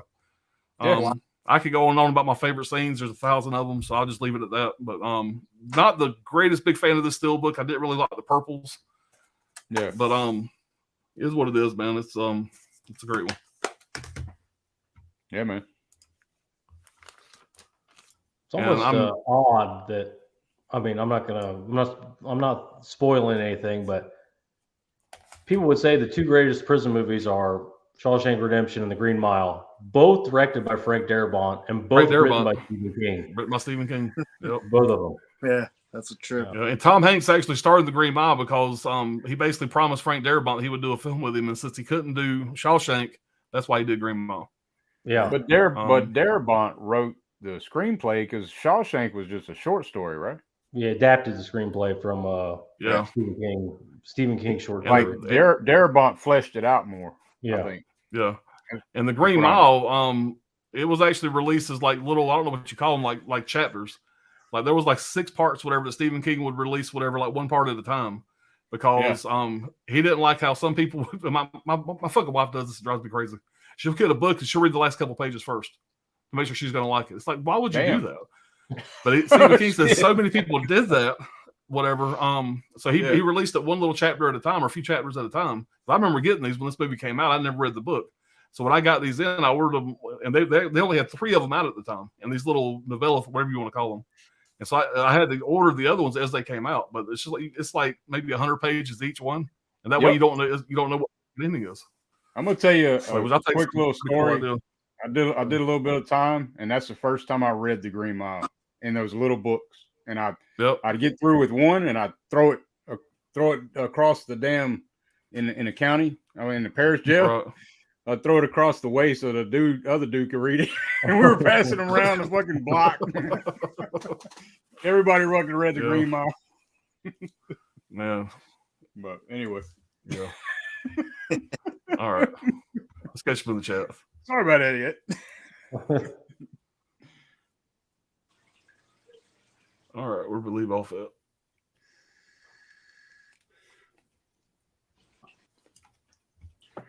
I think this is where we left off. Sorry if I left anybody out. Damn Dirty Apes. Let's not forget Danny Trejo getting ripped in half in Con Air. Yeah. Again, guys, great cast. Great cast. Danny Trejo's been in so many fucking movies. It's incredible. Yeah, man. Oh, dude, look up at IMDb. It's ridiculous, man. Hell yeah. It's like 300 something flicks or something like that. Yeah, it's crazy. Chris C says that 4K of Brawl is cheap now too. Very worth it. What were you saying, Brawl? Like $6.99, $8.99? $8. Yeah. Have y'all seen the Penitentiary movies? Trini, I watched I got the 2 from Vinegar Syndrome back there. I started watching the first one. I got about halfway through it, ran out of time. So I have not seen part 2. I know part 2's got Mr. T in it. But I watched about half of the first one. It was enjoyable. That one is a little dated. But what I've seen of it was pretty cool. And the main star of that, one of my favorite Chuck Norris movies is Lone Wolf McQuade. And the main star of the first Penitentiary movie was his sidekick, whatever, Lone Wolf McQuade. He was like the FBI agent, Lone Wolf McQuade, so that was pretty cool. But yeah, look a fun movie. I need to finish it. Sidney Eubank says my number 2 movie is Shawshank Redemption, 94. Tim Robbins and Morgan Freeman, directed by Frank Darabont. Fear can hold you prisoner, hope can set you free. Great minds think alike. Spicy 4K action. Anyone seen Let's Go to Prison? I've not seen it. No, I've heard of it. I've seen clips from it. I've never seen the movie, I don't think. Comedy, I'm familiar with it, but I haven't seen it. Yeah, by the way, talking about Shawshank Redemption, the original, I think the title of the book was called Rita Hayworth and the Shawshank Redemption or something like that. They didn't use that full title because they didn't want people to think it was a fucking biopic of Rita Hayworth. Yeah. And there was other reasons, but that is a terrible name for a movie. So Shawshank Redemption is enough. You didn't need the Rita Hayworth part.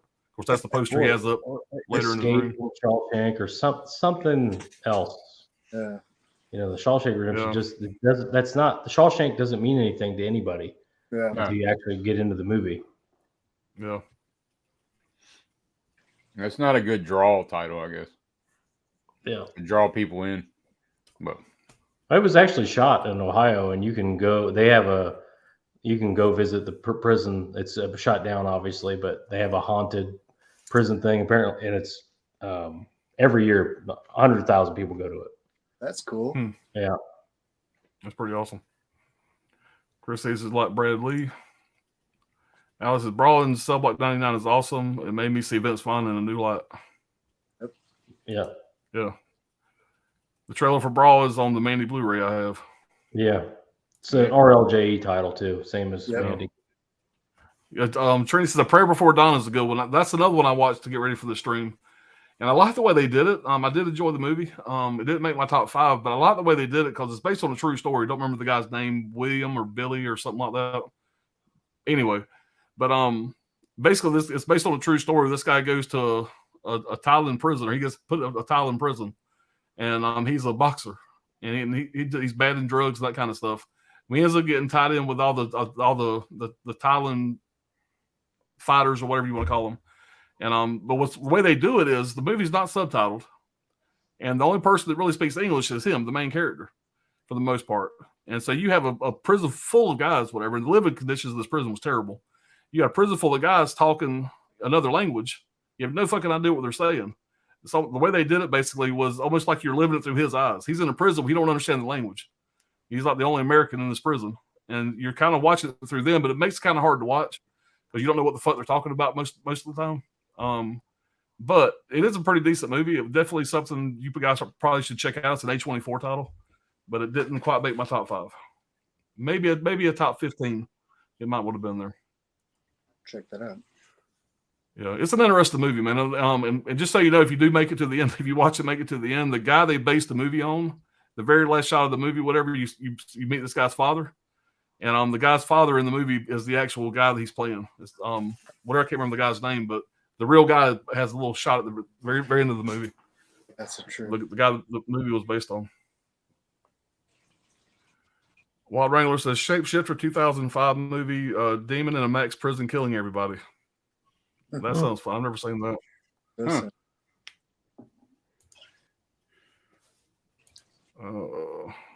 Great pick for the Horror Cholo. Oh yeah. All right, you have to check that out. Chris C says it's a Stephen King story, so great stuff, Horror Cholo. Yeah, talking about Shawshank. Yeah. Love Tim Robbins, great actor. Yeah, he is, man. All it says that's the horse apple. Yeah. Horse shit, Patrick. Yeah, that was funny. Breaks it in half and smells it. Yeah, that's a great scene, though. Man, the opening shot. Let's talk about Shawshank some more. The opening fucking shot, man. When the judge is fixing to hand down the sentence, and he says, just looking at Tim Robbins. He said, just looking at you chills my blood, or whatever he says. It's like chills me to the bone. And it's like I'm hooked right there. I mean, just the whole fucking movie from start to finish. There's nothing about it I would change. Yeah, you're right. It's a masterpiece. It's flawless. It is, man. There's nothing negative about it. When Brooks hangs himself, and then Red gets out. Red gets out, and you sees the Brooks was here. Yep. And then he's writing Red was here. You think, oh no. Yep. You know, don't do it. And the tension. That was a good setup. When Andy's about to escape, and he orders rope from the shop. Mm-hmm. He orders 6 feet of rope from the shop. Yep. And Red is terrified. I mean, they really ratcheted it up all the way to the end, all the way to the very end, and then it finally you exhale. You know. No. This is funny here. Wild Wrangler says, "Pops, do you remember Samantha Fox, the pop singer? She was a singer back from the 80s. I don't know if they still have this or not. When I graduated high school, the high school class would take a trip to Disney World. We called it grad night. And here in Florida. And so the whole graduating class of my high school, the seniors would all go to grad night in Disney World. Well, when I went there that year, Samantha Fox was actually one of the performers for our grad night. It was Samantha Fox, New Kids on the Block. New Kids on the Block was the big deal. I didn't give a shit about them. That was the big deal when I went. Samantha Fox was there. We got to see her perform. Didn't give a shit about that. Information Society, another cool band back in the day, was there. So anyway, Samantha Fox, I ain't heard that name in a while. So yeah, I do know who Samantha Fox is. There's a story nobody gives a shit about. But anyway, Samantha Fox, whatever. That's what she means to me. I think about Grad Night. But, I remember Samantha Fox just being on posters. I don't remember like, you know, no singer or nothing. It was just eye candy. That leads me into another really funny pop story. I'll say that for another stream. But later on in another stream, we're just bullshitting. Ask me about my Samantha Fox Grad Night fucking getting high party. Or story I got. Yeah. So, I got a good one for that one. It's a funny one. Who says all the side characters are great in Shawshank? Yeah, they are, man. They are. Adrian James, hey everyone. What's going on, man? Mama Blu-ray, what's going on? Love Shawshank. Hell yeah. Yeah. Yo, Adrian. Yeah, I'm gonna try to have a video out in the morning, guys. I went and seen Creed today, Creed 3. So I'm gonna try to do my review in the morning. Don't do it. Yeah, I know. I should even borrow the. But motherfucker, say yo, Adrian, man, fuck me up. Yep, Shawshank, great film. Adrian Jameson, hey to Holland. We're saying hey back and forth. I need to see Shawshank Redemption. Man, come on, Adrian. Get it on that. Oh, man. Yeah. Classic. Yeah, man. That's a movie that I wish I could see again for the first time. Anthony says if they had titled it Stephen King's Shawshank Redemption, that shit probably would have made way more money. That's good. It's crazy that he didn't. Yeah, because Stephen King, man, this was the 90s. The 80s was obviously his heyday, but he was still a big name, and that would because in fucking the 80s he had hit after hit after hit. You know, is there a movie that doesn't have his name on it? Because it's literally not anywhere on this fucking movie. No, he sold it. He sold it. It wasn't just the name that was the problem. Also, 3-hour runtime. Yeah. Think you're looking in the paper. What are we going to see? Shawshank Redemption. What the fuck is this? And 3 hours? Yeah. Ass. Well, yeah. You know. That's true. Yeah. You don't know what it is, and it's 3 hours. Yeah. Yeah, what's funny is the funny story about that. He sold, I guess him and Frank Darabont are friends. He sold the rights to Frank Darabont for $5,000. Wow. And so he got a check for $5,000 that he did cash. He just mounted it on his fucking wall. And after the movie was made and all this kind of shit, whatever, he ended up mailing the check back to Frank Darabont. He says, "Save this in case you ever need bail money," or something along those lines. So, which is kind of funny. So he really didn't make any money off selling. Wow. I think he did it kind of as a personal favor. I've heard about Shawshank Redemption, but I have not taken the time to actually sit and watch it. I got to give it a watch now for sure. Yeah, man. Oh, bro, you got to watch it. Oh, man. yeah. It's classic, man. Classic. Perfect movie. I don't give many movies a 10. That gets a 10. Yes. Yeah. All right, dude. I'll shoot it to you. It's King's first short story collection, different seasons. Yep. Saying hey. All right, it's such a shame that it didn't get any awards. I mean, how can that movie not have any Oscars, man? Come on. Yeah. Nominated 7 times and no wins. That's rough. That's crazy. Wild Wrangler. Vinicio, how long did it take for you to put together Monkey Monty? Oh, yo. It didn't take long. Maybe like that one was actually pretty easy, man. They was pretty dumbed down for how to put that together. So I think it only took me like maybe 20 minutes. Is he talking about your Halloween decorations? The Griswolds of Halloween at your house? Yeah. Yeah. Spirit store and the instructions on it, man, were like the best instructions I've seen on one of those, man. And I buy those props all the fucking time. So yeah, the Monty was put together extremely easy. Vinicio's house is that one when you're walking home from school, you walk faster. You walk by it around Halloween time. Yep. All right, Alex says, I totally agree with Brad on not feeling guilty over pleasure. I don't consider any movies I like guilty pleasures because if I enjoy it, and I'll stand by it. I hear you. I feel like the only reason I use that verbiage is just because I know how hated it is. So, yeah. You know, love it, but everybody else hates it. So that's the only reason that I really call it a guilty pleasure. But I fucking like it. Yeah. I've liked it day one. So, you know, Yeah. If Gizmo was here right now, he'd go, "I love Waterworld. It's amazing." You know, he loves Waterworld. the part I That's pulled the thing, I said, "Oh my god, I can't believe it's paper! Look at the paper!" paper. Yeah, paper. Have you ever seen paper? Yeah, I mean, one of my favorite things is talking about a movie that I absolutely love that most people don't like. Like fucking Armageddon. I love talking Armageddon. I get heated because I defend that movie to the day I fucking die. And so many people shit on that movie, man. So I love talking about that movie and getting, I love it. More people hate it, the better. Mika said, The Green Mile is a great film. Tough watch. It makes you angry and emotional. Yeah. Yeah. Michael Clark Duncan gave a stellar performance. Yeah, man. And that may or may not come up later. Cindy Eubank says, which is more emotional, Shawshank Redemption or The Green Mile? Oh, The Green Mile. The Green Mile is more emotional. Yeah. Yeah. Yeah, The Green Mile is definitely more emotional, man. That I tear up over that movie every time. Yeah. Green Mile by a Mile. Yep. Yeah. They're both wonderful. Yep. But I think Shawshank Redemption is a better movie. But The Green Mile is more emotional for sure. Yeah. Chris C says Broken Down Palace is another good one. Is it Broken Down Palace or Broken Down Palace? Down Palace. That's on my honorable mentions list. It's a really underrated prison movie with Claire Danes. She goes to prison in Thailand.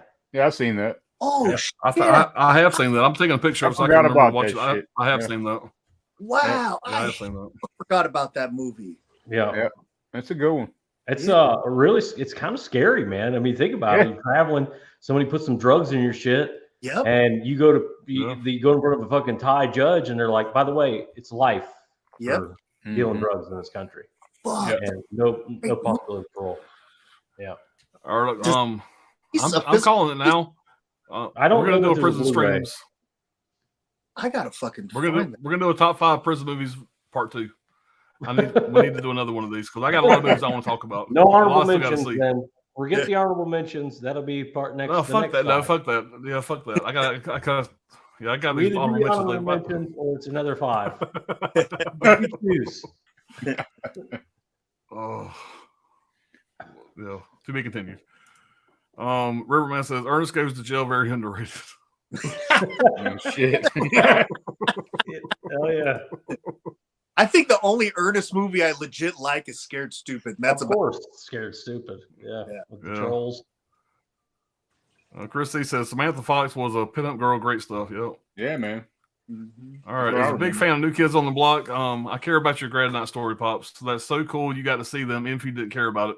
You know, this we're talking about guilty pleasures. I had the New Kids on the Block cassette back in the day. And I used to listen to it, but it's one of those bands that if you're a dude, you didn't really admit you listened to it that much they had some cool songs. You didn't listen to that shit at all. It was cool to see them. I mean, I didn't. It was cool to see them. Another cool band was fucking Frankie Goes to Hollywood. Relax, whenever they were there.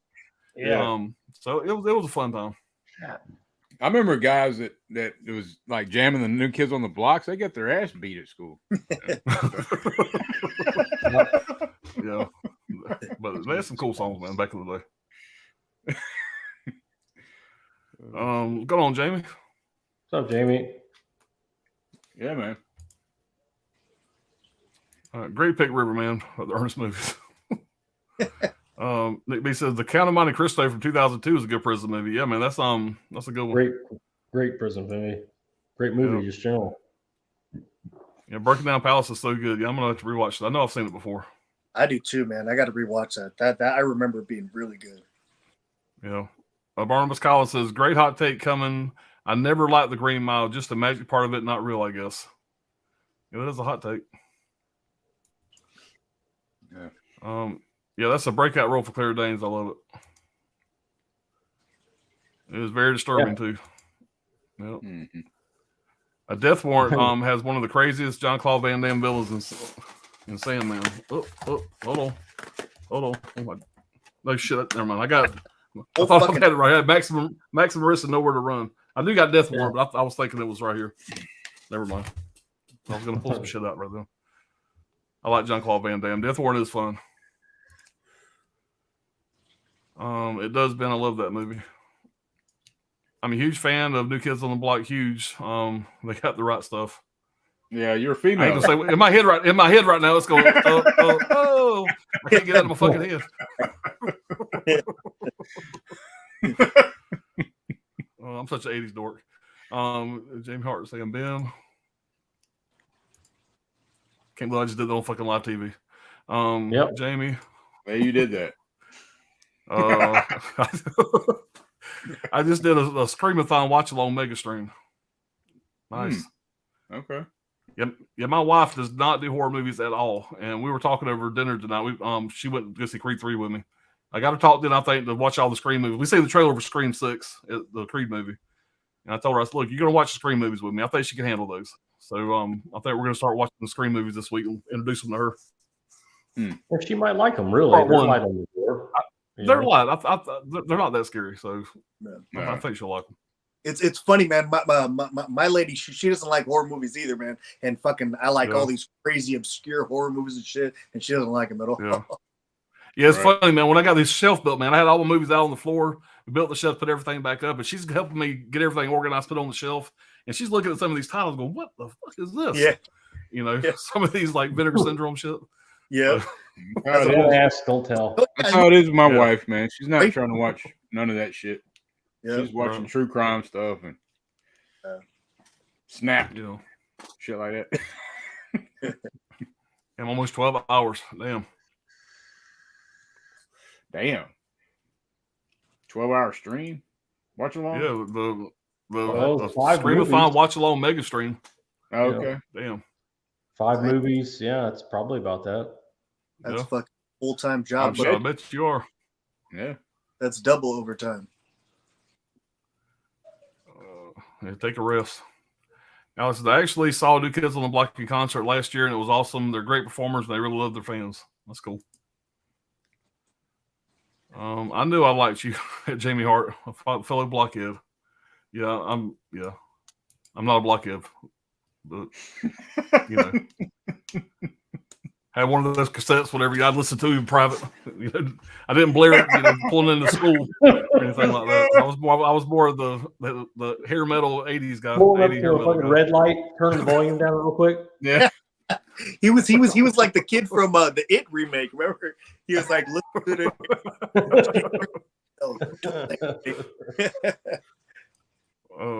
I knew I liked you. A fellow Grease 2 lover, back to Alley. Ghostface on a boat for an hour. Yeah. I saw New Kids on the Block in 2011. It was a childhood dream realized. That's awesome. Do a boy band stream. Top 5 boy band stream. There we go. Yeah.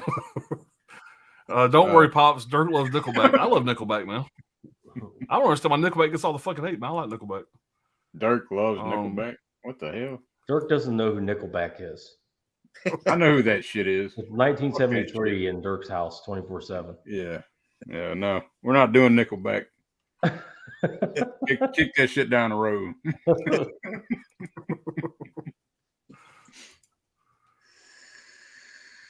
Jamie, I think we just became best friends.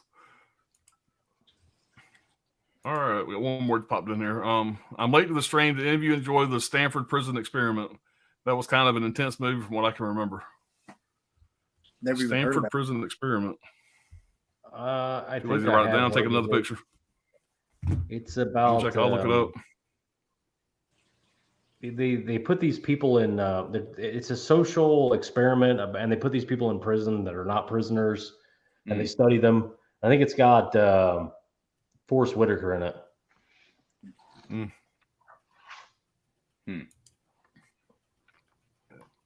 This is my first time watching Scream 5. It was a live reaction on Destination Station channel. I have to check that out. Okay. Oh, damn. I ain't got one of these in a while. Appreciate it, Barnabas. Pops, don't forget to check out, support your local sheriff. I think you'll like it. I appreciate it, man. Yeah. Hey, cool. Take another picture of that. I'm taking pictures of people lazy write it down. I can't find my pen. So I got a bunch of screenshots or a bunch of pictures of all these different. Barnabas, thank you again, buddy. I appreciate that. I don't get too many of those over here. Jamie says, best friends for life. Already said hey to Barnabas. All right, guys, we are called up. I appreciate all the comments, guys. We got 37 people in here, man. That's pretty good for us. Nice. Hell yeah. Awesome. Not bad, man. All right, Brad, what you got for your number one, man? Number one. My number one is not one of the big ones. I'm a guy that I like. I don't find those movies super rewatchable, even though like Shawshank Redemption is an incredible movie. It's not something I ever feel like rewatching ever. I saw it once. It got in. It stayed in. Kind of thing. Yeah. I'm a crime movie freak. I love crime movies, and this movie blew me away. I expected zero from it. I said, this pretty boy bitch, how is he going to play this role? I couldn't understand that it was even going to work. But anyway, I saw it, and my number one, Shot Caller. Yeah. Nice. Really underrated, kind of missed movie somehow. I don't know. Like, you look at this guy and go, like, look at him. What's he going to do in prison? Yeah. Other than be food for somebody else. Yep. But he totally changes. His transformation is insane. He becomes unrecognizable, and I really like the directions they went in. I love how serious it is. If you watch this movie, you realize you do not want to go to prison, but you really do not want to go to prison in Southern California. Right. Written and directed by Rick Roman Waugh. Never heard of him. Not familiar with his work, but I will be. Whenever more stuff comes out, I'll recognize that. Shot, and it takes place in Southern California. He did Felon too. Yeah, Felon, same guy. Val Kilmer in Felon's great. Yep. The movie follows Jacob, aka Money. That's what his gang name becomes. Yep. I'll try it. Nikolai Coster-Waldau. Yep. The guy from Game of Thrones, Jamie Lannister from Game of Thrones. Oh, yeah, the guy from Game of Thrones is what I call him. Boom. Damn. What the Upper hell? middle class, white collar guy, ends up in. Brad, pardon me just a minute. I'm in interrupt. Hold on, man. This shit. That's $100. That's 100 kroner, which is like $5 US. Okay. This is for me. I'm sorry for not joining. I think I died after work. It might be I $1 appreciate US. it, buddy. It might be $1 US, I think. I'm not exactly. I don't know, man. It's yellow. He knows I'm goofy. He doesn't think, damn, $100. It's yellow and it's it looks kind of big to me. So. Gizmo translate. Yeah. Gizmo, put your top 5 in the chat so we know what they were going to be at least. Yeah. Or jump on real quick and say your 5. Yeah. Well, I appreciate the super chats, guys. He's We got don't the get link. many of those over here, so they're much appreciated. Anyway, upper middle class, white collar guy ends up in California State Prison. He joins a white prison gang to survive his prison sentence, essentially. And he's only got like 16 months, something like that. It's pretty much explained early on. Like, it doesn't matter like that we're Nazis or whatever we are. It's about the numbers. They don't really care. It's just I guess whatever. But it's obvious he doesn't agree with them at all. He's just like, I have to do this to live out my prison sentence so I can escape. So once my term is up and I actually get, I'll be alive when I get the fuck out. So I can get back to his family. Yeah. It's like there's three, there's a black gang, a white gang, and a Mexican gang. Yeah. But there's no it doesn't ever get racial somehow. Like they don't really, it's kind of weird. It's almost like they're all doing it just to have a community, I guess. Just to have somebody to have their back and shit. Yeah. Really. But he joins and he doesn't realize that his end of the bargain continues outside of prison, even not just in prison, but outside of prison. And it's a great little crime movie. Also within the prison stuff. It's very much a movie about the California prison culture and how the gangs run the prisons out there. Anyway, you get great performances by everybody. John Bernthal as Shotgun, Holt McElhaney as the Beast. You would recognize him from a lot of stuff. Been in tons of stuff. He was in Mindhunters. Mindhunters, David Fincher's show. He's been in a bunch of stuff. He's great in this as the Beast. I love that line when he's asking him if he's telling him to read that book, The Human Animal. Yeah. It's all psychological type warfare. Yeah, he's the leader of the white prison gang. Yeah. Especially Jeffrey Donovan as Bottles. He doesn't have tons of lines, but I just love that actor. I love his choices that he makes. Mm-hmm. He's kind of like the introduction, the guy who makes the introductions of the gangs. He's higher up, but he's management, but not like the top level. but everything he does is serious. He's great in Sicario also. He's the guy in Sicario in the front seat with the rifle going, I'm getting a boner. That guy, that's the guy in this. Okay. Anyway, super dark, gritty crime story. Really blew me away. I was expecting nothing from this. Yeah. His transformation again is great. That's the big key. Like from where he starts to where he finishes, that's the whole thing. The whole transformation just during this time and what happens and what he has to do to continue to just survive. Anyway, man, if you haven't seen this, it's probably pretty reasonable. Definitely check it out. Yeah, you can get it pretty reasonable price. Yeah, that was a great recommendation. But I know why that's your number one. Ultimately, why is it my number one? Because he's a stockbroker when he fucking goes in. I honestly think he's an insurance salesman who some of them do sell stock to. I don't think he's that quite like a broker. But I looked at him as an upper middle class financial services guy. Yeah. White collar, soft as a baby's hug. And then he goes into he's definitely he goes to, what is it, Chino? Corcoran? Yeah. Chino, yeah. I maybe it was Corcoran. I don't remember. But it's a hardcore, a really serious. It's really shot in Corcoran, I think. Yeah. But it's he goes to Chino. Yeah. Which is a hardcore prison. Yep. All right, man. Shit. My number one. 10 out of 10. Get busy living or get busy dying. Yep. You know? I mean, shit. Y'all done covered this damn movie. Like, I don't know what else to say. We can talk about it 30 minutes if you want to. I got more shit to say. But like Andy, man, he's sent to Shawshank. He's referred to as the wife killing banker. Shit, man. Yeah, I've covered so much on this already. The cold fish. Yeah. It's got to be the number one prison film of all time, in my opinion. I mean, it's like Vinicio said, there's no flaws in this movie. This is a perfect 10 out of 10. It's like comfort food when you watch this damn movie, man. Yep. I don't know what it is, man. I can watch this movie anytime it's on.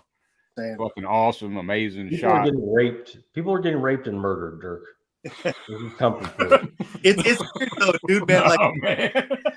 Watch it anytime. I remember when I used to have cable. Anytime that was on, if it was on, I'd be watching that. You know, it's like a Goodfellas type thing. Yeah. When it's on, you're watching. Yeah. Okay. And Darabont, like Alan was saying, man, Darabont watched Goodfellas every Sunday. He drew inspiration, and and Alan brought up the damn 5,000. That was one of my notes, man. The check, King had it framed and sent it to old boy. He never cashed the shit. But the harmonica now is a symbol of hope, throughout the movie. And Andy refers to music as being like, that's one thing that they can't take from you. Mm-hmm. That's the hope. So he's trying to give Red hope again when he hands him that harmonica, man. It's just the friendship that they have, the bond they have. Like, you don't see another movie like that between like friends, Yeah. But yeah, man, y'all have covered a lot.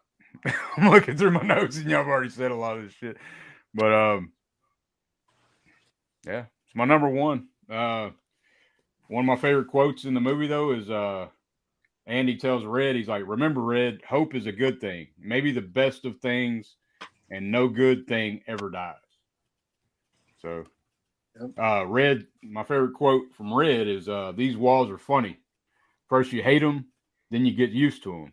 Enough time passes, you get shit. What the hell did I write? You get to depend on them where you depend on them. Yeah, that's institutionalized.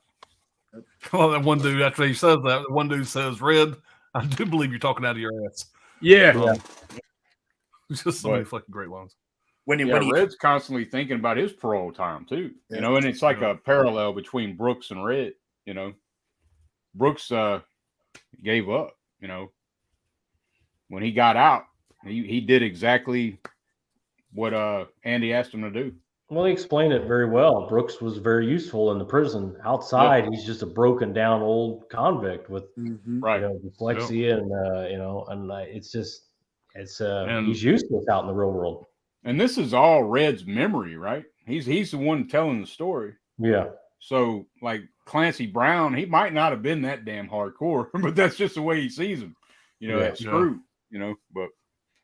And when Brooks gets out, man, and he's like on the bus and crossing the street, what's the guy's name? Looking at him, James Whitmore. That guy did a fucking great job. You felt his fucking fear, man. Like he was scared to fucking death, you know, and it was just too much for him. But yeah, he did a fucking great job making you feel the fucking fear he had by getting out. I mean, think about how much the world changed since the time he went into prison, time he got out. You know, right. And that's something else I didn't mention. Like Andy, like he brings life into everyone around him. And hope everyone around him. They're looking at him like he does everybody's taxes. He gets people GEDs. Yeah. You know, he's trying to make things better for people. Like it's a great fucking humanity movie. You know? But had to be my number one. Yep. Yeah, man. So can't argue with it. Yep. All right. So my number one, actually, Dirk mentioned it a while ago, and it is going to be Blood In, Blood Out. For me, this movie is just so fucking relatable. You know, a lot of the shit that's happened in this movie, I feel like I've literally lived it. I mean, I love this movie so much that my fucking youngest son, his name's Miklo, and I have a tattoo right here. You know, it's I actually met Damon Chapa too over here in my town. He was in one of these tattoo parlors over here, and I went and got a picture of me, my son, and him together because I named him after him. You know, so it was pretty cool to be able to meet him and everything like that. But that's cool. Yeah, you know, it's so freaking awesome. Just like how you were saying, you know, that's they're all basically brothers. You know, wild fucking kids, and eventually everyone starts going a different route. You know, one of them becomes a cop, the other one, you know, becomes a drug addict, and the other one is just hardcore banging still, you know, and still just trying to prove himself.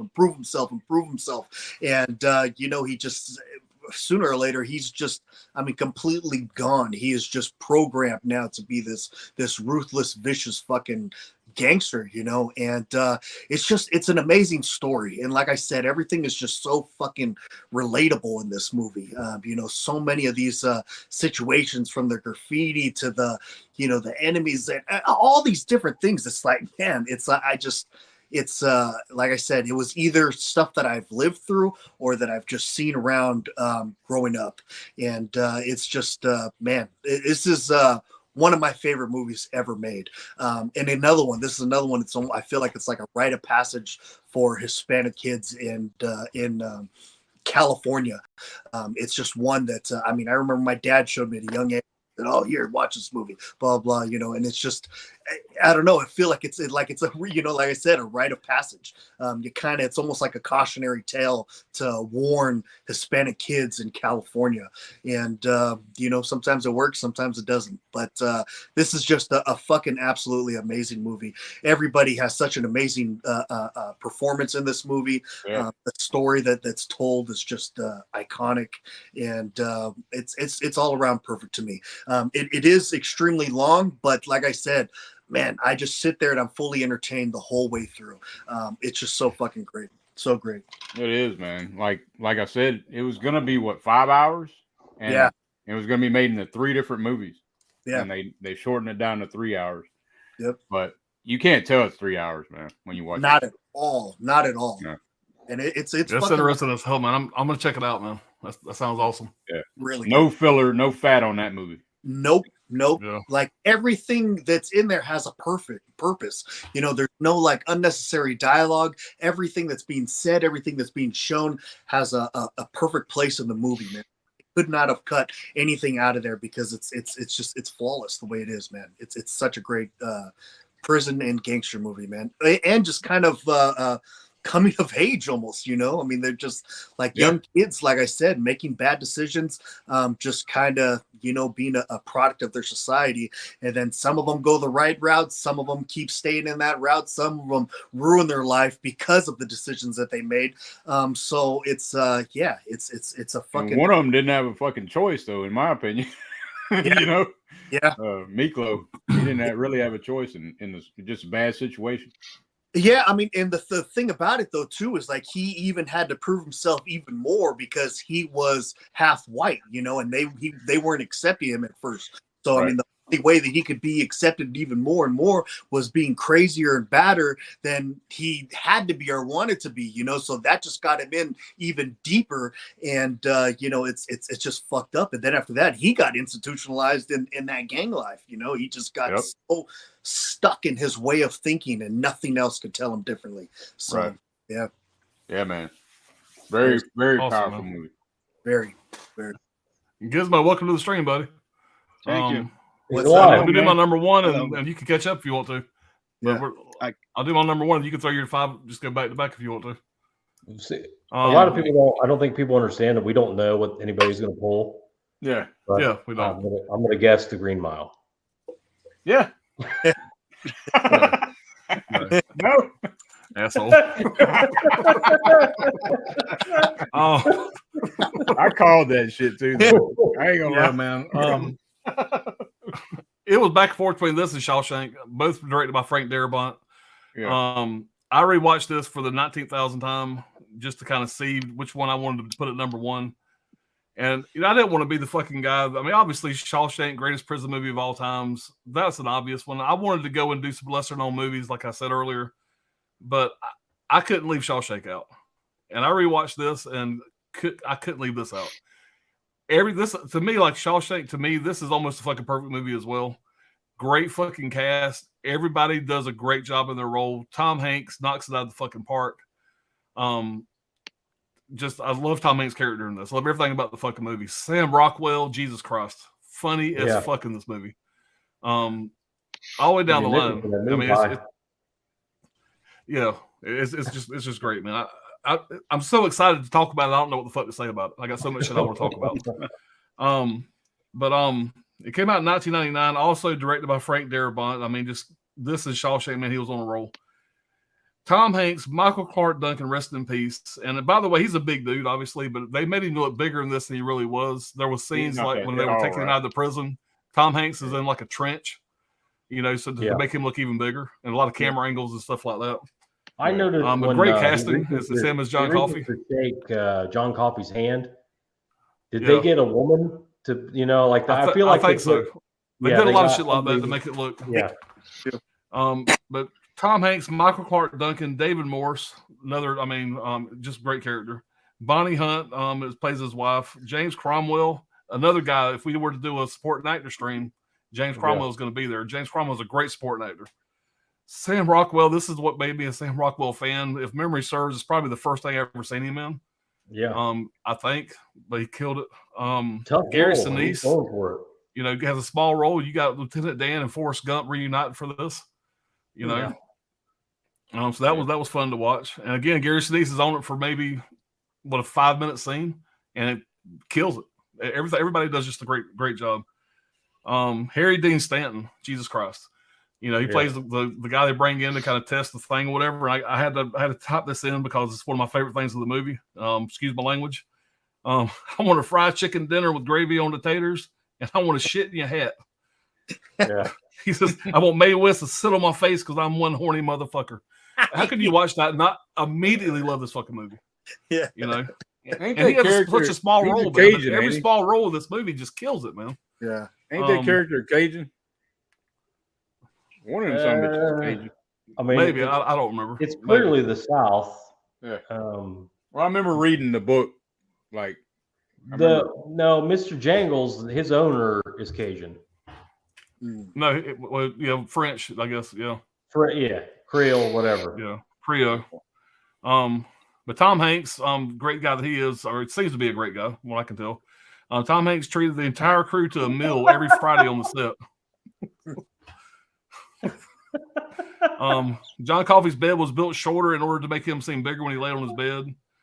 I already said the part about him doing the short stories released in the book. Stephen King released the book in short chapters, so people wouldn't know how it ended. Kind of cliffhangers. When the producers were having trouble finding the right actor to fill the role of John Coffey, Bruce Willis, of course, I'm going to put this note in here. Bruce Willis suggested Michael Clark Duncan, with whom he had co-starred with in Armageddon. So John Coffey or Michael Clark Duncan got the role because of this. Now we know. Now we know. That's why. There you go. That was the that movie. You say The Shining, everything references back to The Shining, everything references back to Armageddon. Yeah, because there's only 50. That was the final decision. Right. And Stephen King said about Tom Hanks playing the role, Stephen King said that Tom Hanks fit the part like an old shoe, like he was made for it. One other thing I wanted to say here.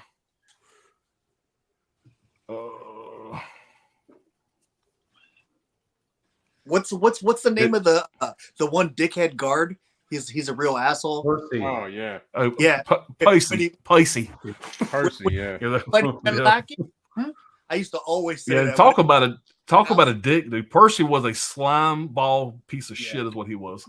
Yep. You know. Yeah. I'm telling you, Sam Rockwell. That's what his character was supposed to be, and dude killed it, man. Yeah. Yep. But when they're bringing Wild Bill, which is played by Sam Rockwell, when they're bringing him in, he acts like he's catatonic, he's slobbering, like he's doped up. Yeah. You know, and that little smile he gives, just he's walking in the fucking door, you know, and it's just fucking classic. Then when dude comes back and hits him with a fucking stick, he's like, "You're a big fucker." Just everything, dude. Every single second of that movie just fucking kills. Yep. And it's on me. It's a good one. Yeah. He pissed on me. Yeah, but man, like I said, after rewatching this, I had to put it just a fucking scotch above Shawshank, just a scotch. But both these are just lifelong classics, man. I love them both. So I had to make it number one. So we're gonna throw the man up here, our Norway connection. See what you got. My eyes look right on time, by the way. Right on time. Yeah. My eyes are still not up. I would just go quick. I took this as the 5th place. Okay, Bronson. Okay. Yeah, I love this film. It's I need to check that out. Yeah. It's Tom Hardy's best role. Also, I think it's it's an insane good film. It's wild. It's out there. Yeah. And then I took this on the 4th place. Yep. Oh, you have the still. Is that no, it's a media book 4K. Oh, okay. All yeah. God damn it, I gotta go shopping now. And I took this on the 3rd place. Okay, yeah. I mentioned that earlier. I said that's definitely a prison movie. It's New York's a prison at that point. Yep. If this was 2 years ago, I wouldn't include this on the list at all. But after it was re-released on cinema, I saw it 3 times on cinema, and I started loving the film. Something about the music, the score, and everything also I really dig. And this one is on 2nd place.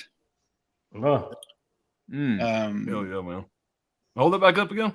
Is that a still book? Yeah. Yeah, it's steelbook inside.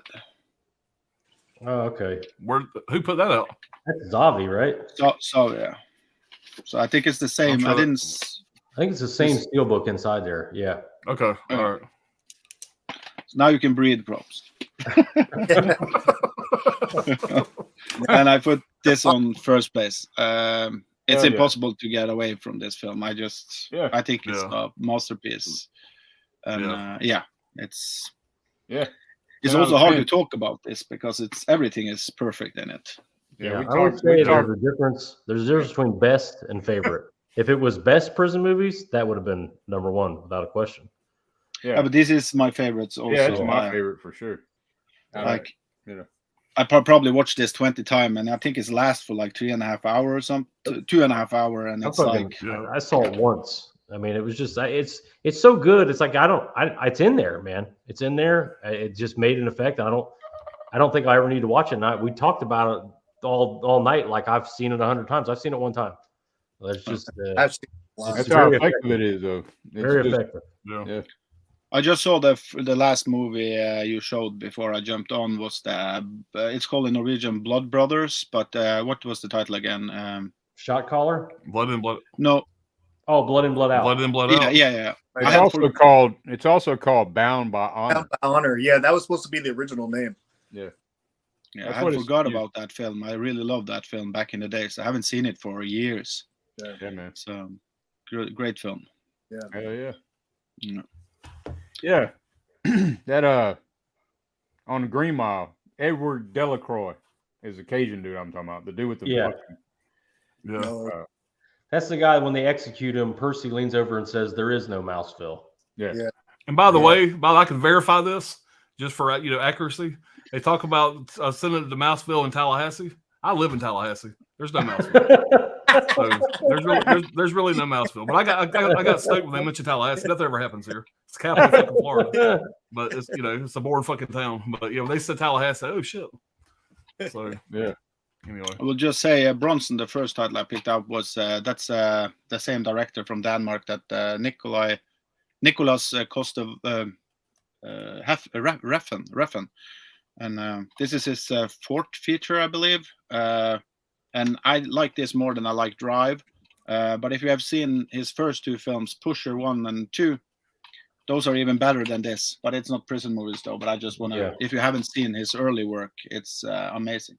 I still need to check that one. I was looking at trailers before we did this, and I just didn't get around to it. It's a different style movie. Yeah. Yeah, I got to check that out.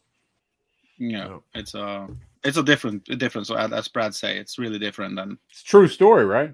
Yeah, based on a true story though. I read a lot about it after because I got interested in the character. His name is Charles Bronson after the actor Charles Bronson because he wanted to change his name because he was badass, and so he was the most famous jailbird in UK back in the days, and the most famous fighter in jail also. So it was it's a really interesting character. I highly recommend that film. And this was before Heflin went into just look. I think Drive and what's the? I have it here. Let's see. Drive and Neon Demon. And he made one more later, and also the miniseries that he did. I like everything he does, but I think he's more focusing now on how the films and series are looking than actually the story. He made Only God Forgives. Same guy. Yeah. But I do think his early work are definitely the best because then he's more focusing about characters and story. And these films are more gritty and dirty and kind of more violent and heavy than his later works. So, yeah. Get my sleepy eyes away from that.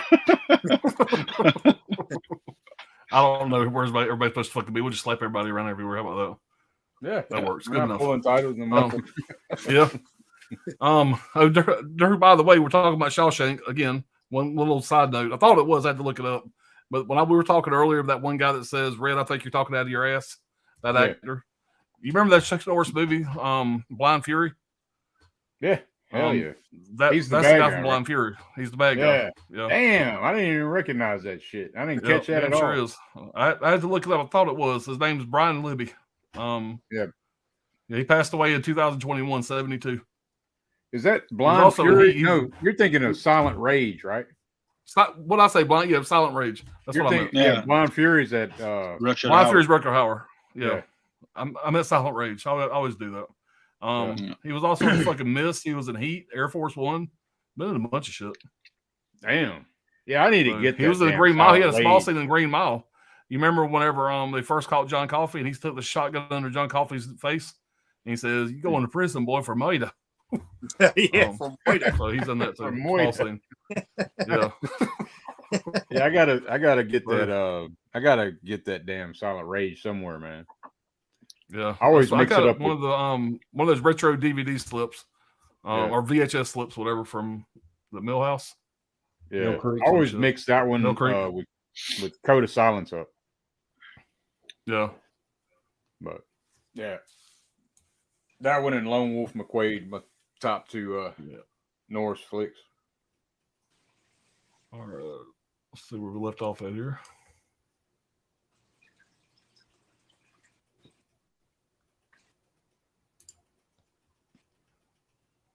All Hello, right. man. Everybody saying hey to Gizmo there. All right, Alex says, I still need to see Shot Caller with I'm not even going to try it. It's awesome. Nikolai Coster-Waldau is a Danish actor. Yeah. Hollow Note says it's almost $10. By the way, thank you again, Gizmo. I appreciate that, buddy. I got excited though. I said, $100. I forgot this. I didn't realize that was Monopoly money, but I appreciate it. I don't have that much. Yeah, I buy movies. He was going to save it for the Kino sale. Yeah, there you go. My first. I appreciate it, buddy. City says my number one movie is The Green Mile. Tom Hanks, Michael Clark Duncan, R.I.P. Directed by Frank Darabont. Miracles can happen. Yep. Jello Yellow, $100. Yeah. Anthony Sword more Gizmo. What's up, man? Get your ass on the stream, dude. I want to hear your top 5 women's prison movies. Not one. Not one. Yeah. Well, Reynolds says exactly $9.63. I'm going shopping after this. Chris E says Shot Caller is still on Netflix. I think I need to check that out. Damn. Yeah, man, that's a good one. Okay. Alexander Dumbass Dumas. The name is Dumas. Dumas. Netflix, you got the God, I'm fucking my brain. This is fried. First one I mentioned, number 5. Platform is also on Netflix. Yeah. Shot Caller Yeah, and that's where I watched it. Yeah. I need to watch that on TV. Like I said, I watched it on my phone over 2 days. Jason says Shawshank is pure film magic. Yeah, it is. Yeah. And Chris says, yeah, definitely check out Shot Caller, man. The movie is great. Lawyer fucked me. Shawshank and The Green Mile will be a double feature for me one day. Yeah, you better tack off a whole afternoon for that. That's a long watch. That's a hell of a double feature. That's a hell of a double feature, though. Pops, I'm not drunk. It's like Saving Private Ryan too, where the end is old Tom Hanks, or is in Saving Private Ryan. Is it Tom Hanks that's old, or is it no? It's Ryan? You think it is? They kind of lead you that way, but it's Matt Damon. Well, in The Green Mile, it's Tom Hanks that's old, and he's still got the mouse, and like he's just breaking down, crying everywhere the whole time. You know, that's underappreciated. Like that, you know, I think a lot of people see that and go, "Why is that there?" I mean, I think it wraps it up nicely. I think so too. Yeah, it's like Titanic. It's also Tom Hanks that's old. It's Tom Hanks. He's the old woman from Titanic too. Yeah. He's that of a good actor. Yeah. Yeah. I'm so glad I'm using my LG TV Pluto Retro 80s channel. I love these movies. Dogs of War is pretty good, by the way. Okay, Dogs of War. I'm familiar with that one. Oh, Gizmo was in the dungeon. Yeah. Chris. Yeah, it says, hey, Gizmo, how was your nap? He's got a good 2 hours sleep. He's good for another couple of days. I'm not looking forward for the meeting today, to say it like that. Yeah. What time is it over there right now? It's 8 o'clock. 8 o'clock in the morning. 8 a.m. Fuck. Ario says, Vada Locos Forever Homes. Yeah. Vinicio? Yep. Yeah, help, please. That's basically the gang that's in Blood In, Blood Out. Yeah. The street level gang. Okay. Yep. It sounds so much cooler when you say it. I sound like a fucking southern dumbass. Vato Locos Forever. That's another thing though, man. That movie's so quotable. I mean, man, we would joke around, fucking quote that movie all day long, man. It's so quotable. Yeah, it's top of my list here, man. I'm checking it out. I got about 4 movies that I got wrote down here, or pictures of. All right, Gizmo's here. Party can start. Steve says, Blood In, Blood Out was filmed down the street from me at Salazar Park in East Los Angeles and Boyle Heights, California. Nice. Dang, nice. Jamie Hart says, Sam Rockwell was so hateable in The Green Mile. I loved it. Yeah. He's the best in the movie, I think. He's so good. Yeah. Really great actor. Really great. You're role. coming in on your feet, but you're going out on your back. I can guarantee you that. Yeah. But he doesn't like it, huh? You can shine my knob for me. There's so many great fucking ones. Oh, I want some cornbread, you motherfuckers. Barnabas says, okay, Pops, you talked me into it. Something about the Green Mile. Yeah, man, check it out, buddy. Check it out. Oh, yeah. Sure. Green Mile. Jamie says it's Louisiana, I think. Yeah. What's she referring to there? Green Mile. Yeah. Okay. Yeah, it is Louisiana. Yep. Yep. Barnabas says, okay, Pops, talked me into it. I'm going to give the Green Mile another try. Maybe I just wasn't in the right frame of mind when I watched it. I know a lot of people love it. I must be wrong. Hey, man, might not be for everybody, but you give it another watch. In my opinion, the book, strong one. The book's better, in my opinion. The book's always fucking better. Yeah. But it's pretty damn close to the book. We know what your problem is. It's pretty We close. don't need to go into it. Yeah. Wild Wrangler says, Shine-a-Geddon, Dirk and Pops. Yeah. Hey, man. Yeah. I like it. There's a new channel name. Yeah, Shine-a-Geddon. Chris says, Damn, Escape from New York is a damn good prison movie. Yeah. Does Alien 3 count as a prison movie, Jam? We talked about that when you got here earlier in the stream. Yep. The whole story is in a prison, so of course. It's in prison, but it's I think so, Brad. You were saying prison. that you didn't get that, right? Because everybody can leave. That kind of shit. Ex-prisoners that decided to stay and become colonists. So Right. there's no bars, there's no cells, nobody's bound there. They just live there, and it was the ex-prison. Now it's just a colony. So is it a prison movie? It's not a prison movie. We talked about it earlier. If it's a prison movie to you, it's a prison movie. It would have been on my 5 if I just watched it and I just didn't get. There's no prison element to it, at all. But they can't leave. Somebody I think, says in Alien 3. No, they can leave. They chose not to leave. Okay, Yeah, I right. remember that. Yeah. But if They somebody chose says to that they stay. think it's a prison movie, I'm not going to argue with them. Yeah. I mean, Right. You know Yeah. what I'm saying? Yeah. And it says Gizmo has the best damn media book collection. Go check out his YouTube channel. Hell yeah, man. Thank you. Yeah, it's ridiculous. Chris says he does, Anthony. I'm a fan of Last Castle, Robert Redford. Yeah, it was a good movie. I've never seen it. Yeah, it's pretty good. James Gandolfini. Yeah, that's a good one. Yep. Gandolfini's Anyone seen great. Werewolves Within starring AT&T lady? No. No. Is that Scream Factory that just came out? Werewolf something? I don't think so. Yeah, It's got like a guy. The cover's real weird. It's a Scream Factory Collector's Edition. Werewolves of Company or something like that. Yeah, something weird like that. Company of Wolves. Or Company of Wolves. Yeah, that's it. Yeah. Yeah. Yeah, I think that's a different. Yeah, it's different than that.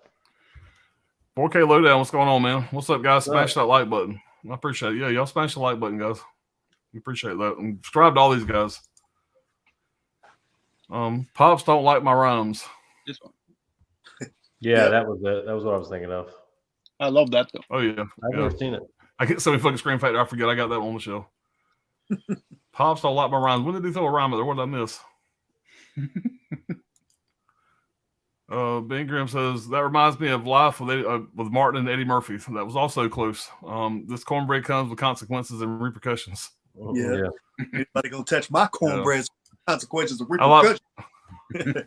I like when he told fucking Goldmouth whatever I know old girl named Della hits harder than you, referring to of course all nights with him and Della Reese getting a fight. It's great. Yep. The best part about that movie to me is the part where they started laughing like they were doing the scene, and somebody would break out laughing, and they would just leave it in the movie. Yeah. You know, like when they were taking the baby down, trying to see who the baby daddy was, and I'm that baby's pappy. When Bernie Mac said something, they all started laughing. They just left it in the movie. You know, Yeah. They're standing on top of the Coke bottles, and my toe got stuck in the bottle. Eddie Murphy got tickled up whenever they left it in. It's a fucking great movie, man. If you ever watch the movie again, make sure you stay for the credits and watch the blooper reel. Oh yeah, the bloopers yeah. for that fucking movie is great. They're going down the fucking road. Eddie Murphy's cell phone goes off. He's like, "Oh shit, first car phone." Set like in the 30s or whatever. The blooper reel in any Eddie Murphy movie is gold. Yeah. Everyone, they always do it, and it's always hilarious. The Nutty Professor blooper reel is one of the funniest things you ever see. Yep. Yeah. All right. I'll skip one. Things jumping around. I'm sorry, y'all. All right. Ben says that reminds me of. We just read that. What that mess? Wild Wranglers laughing. LOL. LOL pops. Damn Dirty Ape. I still love that name. I thought Werewolves with M was good. It's actually like Hot Fuzz and Shaun of the Dead. I like both those movies. Not a fan of those movies. No. Jamie says, I would say Sleepers could be up every time. Yeah, James says, I like Sleepers, but I don't know if that would be considered a prison movie. Yeah, I think so. I think so too. Yeah. Wild Wrangler says, Pops, go to Alexander Dumb Holland chat.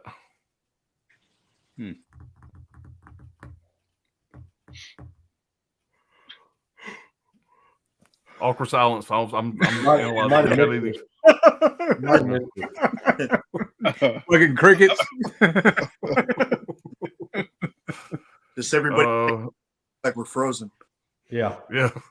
I mean, what about do you want to do some honorables, or do you want to save them for another 5 prison movie stream? I kind of want to do some honorables. Let's do my it. honorables though. My honorables. We don't have to go into like big detail on this, but I got 3 here that I really want to show that came so fucking close to being about in 3 the top honorables 5. if they got them. There's honorables that y'all showed though. Like my honorables are shit y'all showed. Yeah, I'm the same thing. You know. So, but whatever. We'll get them real fast. Like, so we don't have to go into great detail on them. Yeah, no. Run out the chat and we'll do some honorables. That's cool. Yeah, we're there. Scolder State Life's underrated. I totally agree. Wild Wrangler's still rhyming. Sorry, Wild Wrangler, buddy. It's getting late. I'm getting a little slow-witted there, so you have to help me out. He had a bad day. All right, so Creed 3. You got to get a break.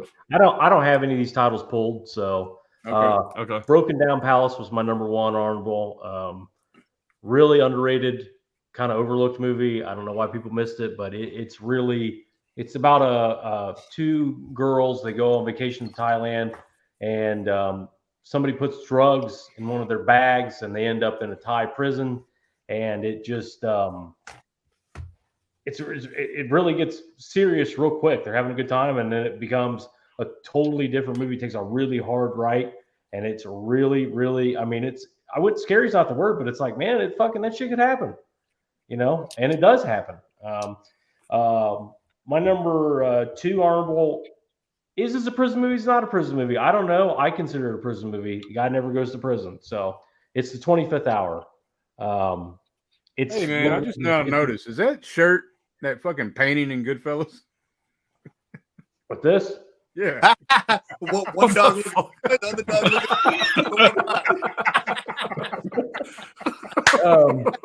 Goodfellas been mentioned like 10 times tonight, too, which is weird. But I just now noticed that shit. That's like a great shirt. 25th Hour with Edward Norton. It's his 24 hours before he goes to prison for 7 years. So is it a prison movie? Not really, but it's I don't know. Like it always felt like it for me because just imagine being in those shoes. He doesn't sleep. He just walks through town and tries to get things set up before he goes to prison. But a traditional prison movie that I think is underrated and overlooked. I don't think anybody's a lot of people saw it. It's HBO Films. Has no physical release. It's called OG. Look that one up. I got notes here on it. Oh, I want to read just off the top of these notes. Let's see. OG, huh? OG. Movie follows Lewis, played by Jeffrey Wright. If anybody doesn't know who Jeffrey Wright is, the actor. He's been in a bunch of HBO stuff. Really, really good actor. And he's weeks away from being released from prison after 24 years. And there's a lot of shit that's happening in prison at the time. Riots are about to break off. And he's a former, he used to run the prison basically, and he's been institutionalized, so he really struggles with that as well. But anyway, that I feel like that's an underlooked one. And then last one, No Escape. No Escape. That's a childhood favorite of mine. I've always it's like Mad Max meets a futuristic prison movie. The Road Warrior meets a futuristic prison movie. He gets gets sent to a prison on an island. Obviously, it's called No Escape. Spoiler alert: Ray Liotta plays the lead character. He escapes, but it's a fun one. If you haven't seen it, check it out. Unearthed Films got a cool release of that. Yeah. Cool. Good deal. Dirk, you got any honorables you want to mention? Yeah, I'm gonna mention them, man. I'm not gonna go deep because y'all have covered these already. And that's this one. Yeah. Cell Block 99. Love it. Fucking great. I mean, Vince Vaughn's his character is like fucking matter of fact, fucking, type of shit. But Character's got a lot of layers to him. Yeah. And American History X, man. You can't. I mean, it almost made it, but just didn't quite make the cut for me. Yep. But great fucking movie. Touched on it, man. That curb scene and just what happens after the curb scene and the way the looks on his face. I put it in the reel at the beginning. Yep. He could not be happier with himself. Yep. And he's totally insane at this point. Yep. Yeah. Powerful damn film. Yeah. But yeah, those are mine, man. It's completely unrealistic, by the way. There's a bunch of white guys. One guy's like morbidly obese, and they beat black guys in a pickup basketball game. Other than that, it seems pretty solid to me. Right. One guy's like 700 pounds on the basketball team. I don't know how they win, but somehow they win. Yeah. That actor, by the way, is a beast now. By the way, he lost a shitload of weight. Yeah. He's like all buff and shit now. Oh, is he? Yeah. Pretty cool story. You got anybody? Man, I mean, the Green Mile was extremely close as well. I really love that movie. Have you guys ever? This isn't a movie, but have you guys ever watched the old HBO show called Oz? Yeah. Oh hell yeah, man. Yeah. The couple seasons of that, man, was actually really fucking good. So I know it's not a movie, but that was definitely one that I was into a lot. Yeah, I think everything's kind of been mentioned. Yeah, Oz is what pretty much started the all the HBO great series, whatever. That's the first HBO series I really watched back in the day. Yep. Yeah, Oz was fucking great, man. Yeah. Yeah, I watched all that all the way. Yep. That's crazy how it ends. I'm not gonna spoil it for nobody, but yeah. It's definitely a show worth watching, man. I had to buy the physicals of it just because I liked it so much. I wanted to see it on my shelf. So yeah. All right, I'll go over my honorables real fast. Like I said, I just got 3 here I want to show. Con Air easily could have made it. Yeah. I talked about this earlier. Going to make it the way he was talking, Yeah, and I could go into it again, man. This is another one that's just quotable as hell. It's a fun popcorn movie. Turn your brain off, man. You have a blast with it. Yep. Love Con Air. Love Nicolas Cage. Love everybody in that movie, man. It's great. This is the one that I actually bought. I watched this on streaming, and I bought it because I was gonna show it as my top 5. I enjoyed it that much. But after watching some other stuff, it didn't quite make it. Whatever. But that's Felon with Stephen Dorff and Val Kilmer. And Val Kilmer fucking kills it, man, in this movie. Yep. Yeah. Same director. Great shot caller. And speaking of Oz, I can't never say his name, but Harold Perrineau, whatever his name is, guy right there. He was the guy that always started all the Oz. He was the guy in the wheelchair from Oz. And, of course, everybody knows him from Lost. Great actor. Another actor that adds a lot to the movie when he's in one. But he plays the asshole prison guard, man. But you hadn't seen Felon, man. It was the first time watch for me. And I'm kind of pissed off because this thing's way out of print. And I paid like $30 for this on fucking Amazon. I mean, on eBay. I was like, cheap as I could find it. Way out of print. And so I'm glad to have it now. Unfortunately, I didn't pull it as my fucking top 5. I almost did because I paid $30 to show the fucker on screen. Gotta show it anyway. You're going in there somewhere. Yeah, that's why I was with them honorable mentions. That's why this one here is big on nostalgia. If you've never seen this, man, this movie feels almost like a made-for-TV movie. But within about 20 minutes of this, man, when it really kicks in, it gets pretty fucking good, pretty fucking intense. And that's I'm an Innocent Man with Tom Selleck. This right here is one of the. This is a movie that'll piss you off. This is a piss you off, great revenge movie. Tom Selleck is a straight laced, married, settled down, great job, never been in trouble. Two dirty cops, whatever, go to the wrong fucking address, trying to do a drug bust. There's two dirty cops, and he walks out with a fucking hairdryer. This is the opening shot. They shoot him. He gets set up. They plant drugs, plant a gun. He ends up going to jail for a long time. And you got F. Murray Abraham in this, plays a great fucking role. The guy talking about Con Air, the guy that flies the plane in Con Air, the big kind of redneck dude, whatever, he plays a character in this pretty good character. But Tom Selleck goes to jail, and he totally changes again. Kind of there's a transformation from him being a straight-laced guy to having to survive in this really hardcore prison. It's a great fucking movie. You'll get pissed off through the entire fucking movie. It's just really done very well. One of Tom Selleck's greatest things he's ever done, I think. Maybe besides Magnum P.I. And it's just a fucking great movie, man. This is the keynote release. You can get it pretty cheap in the sale. If you hadn't seen it, man, this is a high recommend. Give it 15 minutes or so. Like I said, it's gonna feel like a fucking TV movie from the fucking 80s when it starts. But I'm telling you, hang in there. It gets fucking pretty dark. It's a solid flick. By the time it's over with, it's gonna be one of those movies where you're like, you damn right. It's a good watch. I gotta definitely revisit that, man. I know I've seen it. I just don't remember jack shit. Yeah, and it's just a bare bones kino release, man. But it's you can get it probably get it for $12 during the sale or less. Yeah, sale's about to pop up. So. 8, 6, 8. Yeah. I'll definitely check it out. Yeah. Gizmo, you got anybody? Yeah, I took the one I had over. I didn't find my copy of the box set I have of Alien because I wanted actually to put Alien 3. But I took this because of Tango and Cash. Yeah. I look at it as half prison movie, if that's... Tango and Cash almost made my It's got Big Jaw five. guy in it. Big Jaw guys in that. Yep. And also I have Death Warrant, but I couldn't find it, so I picked up In Hell. I think this is the only new Van Damme movie that actually is good, in my opinion, that I've seen. And I really like that film. And this, I saw this 1 year ago on Blu-ray, and I upgraded it to 4K, so I haven't checked it out yet on 4K. Mm-hmm. Looking forward for the scan to see if it's good. Oh. And also this, I think this is the best B sci-fi or B action prison movie ever made. In the B category. Yeah. I really dig this film. It's so stupid, but it's so fun from beginning to the end. I don't know if it has a Blu-ray release in America. I'm not sure. I don't think so. Not sure. I don't know. It's a really underrated movie, I think. It's just I've seen it. Yeah, I've seen it. Yeah. I've seen it way back when it came out. It's still just as fun. It has the opening scenes are a little bit dated, but everything inside the prison is pretty cool because everything is built. So you see they use all their money on the production design. Yeah.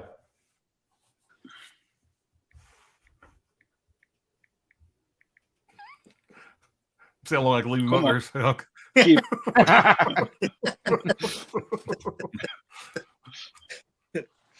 Maybe I'll first around again. I don't know where everybody goes. Yeah, it's got a Blu-ray. It does, yeah. It's got a Blu-ray. Out of print, looks like. Fucking $25 on eBay. It's really not a bad prison movie at all.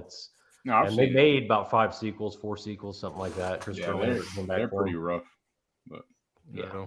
Well, but they get like crazier. Like one's underground, and then one becomes like on a spaceship, and yeah, they just keep putting them in harder and harder places to escape from.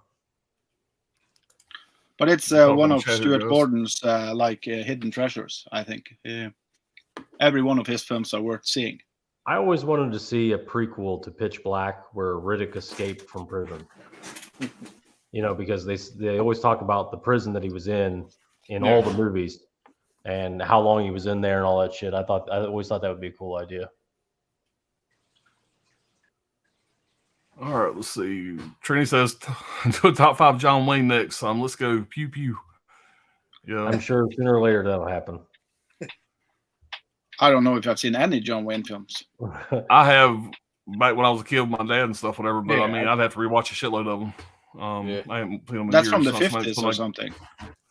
60s. He was there in the 50s, but Yeah. He was big on westerns, right? True Yeah. Grit, man. yeah, he had a western too. He did a few westerns. One or two. Well, definitely Chris a says, Western stream in there. For agree sure. with Treaty. Red River is my number one. Rio Bravo for me. Rio Bravo's. I think we would have to bring Jace on for that. Jace would have to join us for that for would sure. be here for sure. Maybe we can get Trini in there. Maybe get Trini to join us. You, Trini, yeah. Good luck getting him on a stream. You know how it there's goes. always hope. Always hope. Yeah. The Green Berets is an underrated one as well. The first Vietnam movie. Yeah, I didn't include any war movies. There's a lot of prison movies or war movies. That's great. Yeah, I thought Alan was going to pick one of the Mission in Actions, to be honest, but they never came up. You mean the Mission in Actions, the what's his name? Chuck Norris movies? Chuck Norris. Well, do you look Like- at Deer Hunter as a prison Rambo. movie? Yeah, Rambo, yeah. Rambo could be a prison movie. Rambo 2, right? First Well, Blood. whichever it First was. Blood. No, well, he goes back. Yeah, it's 2 or 3. Yeah, he's in prison. He's in prison at the beginning of part 2. He's in prison for about 3 fucking seconds. What's the one where Yeah. he has the fight at the beginning? Is he fighting in prison where he dips his hands or whatever? Doesn't he have a fight at the beginning of a Rambo? That's Rambo 2006. Whatever. He's Yeah. I think he's doing fucking. I know he's collecting snakes. Is that the one? No, that's Rocky 3. I mean Rambo 3. Rocky 3, yeah. Rambo 3. At Rambo the 3 is beginning, where he he's dips his fighting with hand. sticks and shit. Rambo 3. Yeah. Yeah. Yeah. But Rescue I'm assuming Dawn while- and I'm assuming Wild Wranglers want this to rhyme. I'm not sure I can. I'll give it a try. Fuck it. Hooray for Rubik's Cube. Hooray for Dynasty and Moon Boots. Hooray for Devo and Poltergeist. We love it ×4. You're supposed to say it 4 times. Come on, Wrangler. What's going on? Are drugs legal in Texas now? Is that what you said? American History X is so good, says Jamie. Yeah. Chrissy, hell yeah, Dirk. You fuck with the bull, you get the horns. Yeah. Oh, I love Oz, old school HBO series. Yeah, man, it was great. Yeah. Hell yeah. Oz was the show back in the day, man. A lot of those actors went on to do a lot of shit, man. They all went on to do a lot of stuff on like that fucking Law and Order shit. Yep. They A lot of them pulled, on the Law and Edie- Order TV series. They pulled Edie Falco right out of the show. They just got rid of her character to do Sopranos. Just Yeah. saw her and went, "Yep, that's Carmela." Mm-hmm. Milano Vallatrube. Oh, at AT&T Lady Pops. Ooh, I think I just had a fucking stroke.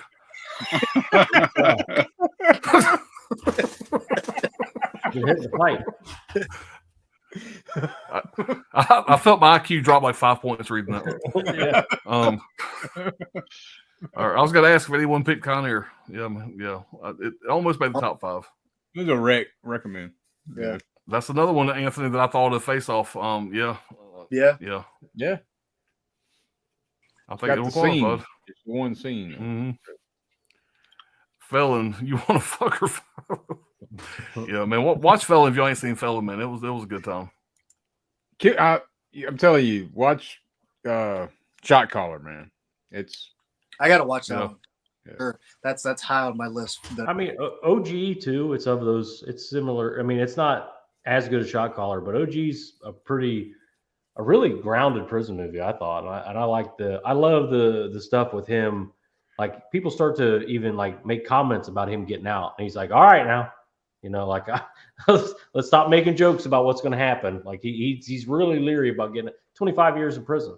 You know, what's it going to be like when he gets out? Damn, Wild Wrangler, top 5 slasher films, only Pops. No fucking pressure. I just watched 19 fucking prison movies. Now I got to think about slashers. That's a stream. Um, That's a stream. You'll see that answer later on when it gets closer. Yeah, to well, I'll Halloween, save that for probably. that. It's too much fucking pressure. Friday the 13th, 1 through 5. Done. Yeah. Yeah. I don't want to say my top 5 and it changed 15 You want the times short later, answer? like I said. Yeah. There's 1,000 of them. Chrissy says, "Damn, an innocent man. Have not seen that in years. Good one, Pops. It's a fun movie, man." James said, did anyone mention Natural Born Killers? Nope. I almost did. Man. I almost pulled it off the shelf, and I was like, "That's really only at the end of the movie." Yeah. You know, that's why. Yeah, it's funny when I was doing prison movies, that one actually did come up, and I'm like, "What the fuck?" There's barely prison in that movie, but it's a great movie. But that's really stretching. Yeah, the last act. Goodness. You know, somebody said John Wayne. This motherfucker keeps popping all the way from Australia. Yeah. The Kino King is here. Time to spend some money. Yeah, it's almost that time, the magical time of year. Well, one of the 4 times where there's a Kino sale. Yeah, one of the 4 times, right? Yeah, you hit that jaw. Talking about Tango and Cash. Yeah, you broke that jaw. Tango and Cash almost made my shit too. Yeah, that's another fun movie. Yeah. Hello, it says, hey, Jace, you ready for another Kino sale? You know he is. Yeah. Escape Plan is a fun prison movie. Yep. I'm going to watch that when I'm sober. Magic Hand says, Death Warrant was pretty good. John Claude Van Damme it. Barnabas says, Innocent Man, $9.99 on Amazon right now. Can't beat that price. If y'all haven't seen it, I mean, y'all grab the... You price 7 or 8 in the next Kino sale. Yeah. No sales tax. Did you bet? Did any of you pick the not the Rage, but what they call the Raid 2? Raid 2? Yeah, I considered it. It's got a really cool prison scene in it, but there's not much prison in it. Right. Badass prison riot in that. Yeah. Chris said Missing Action 2 is his best to me, that and the Delta Force. Yeah, both those are good, but Lone Paquet is still my favorite by him. Yeah, Lone Wolf and Silent Rage, man. That's fucking Chuck Norris in a slasher movie. I mean, fuck. Good morning to Jace. It's like all right, Jason bought too much last month. Please, no more. Yeah, this is gonna keep coming, buddy. Yeah, just get used to it. Yeah, this shit never ends. Jay's asking when he picked up at the Kino sale or what he been getting. Chris, he says, I got my last 2 packages in. I'll take a pick of the stack tomorrow. Tomorrow it begins. Yeah. I mean, is that official? Has anybody heard that's the Kino sale starts Sunday? I haven't heard anything. That sounds I haven't heard either. It's about the time. It'll call it about right, Madness or spring something or yeah. This is nice. Sounds good to me, Chris. I got some nice titles in the mail myself. Yeah, I got some shit. I need to do a collection update because we just showed them on the fucking live stream the other night, so I may not even do the collection update for these.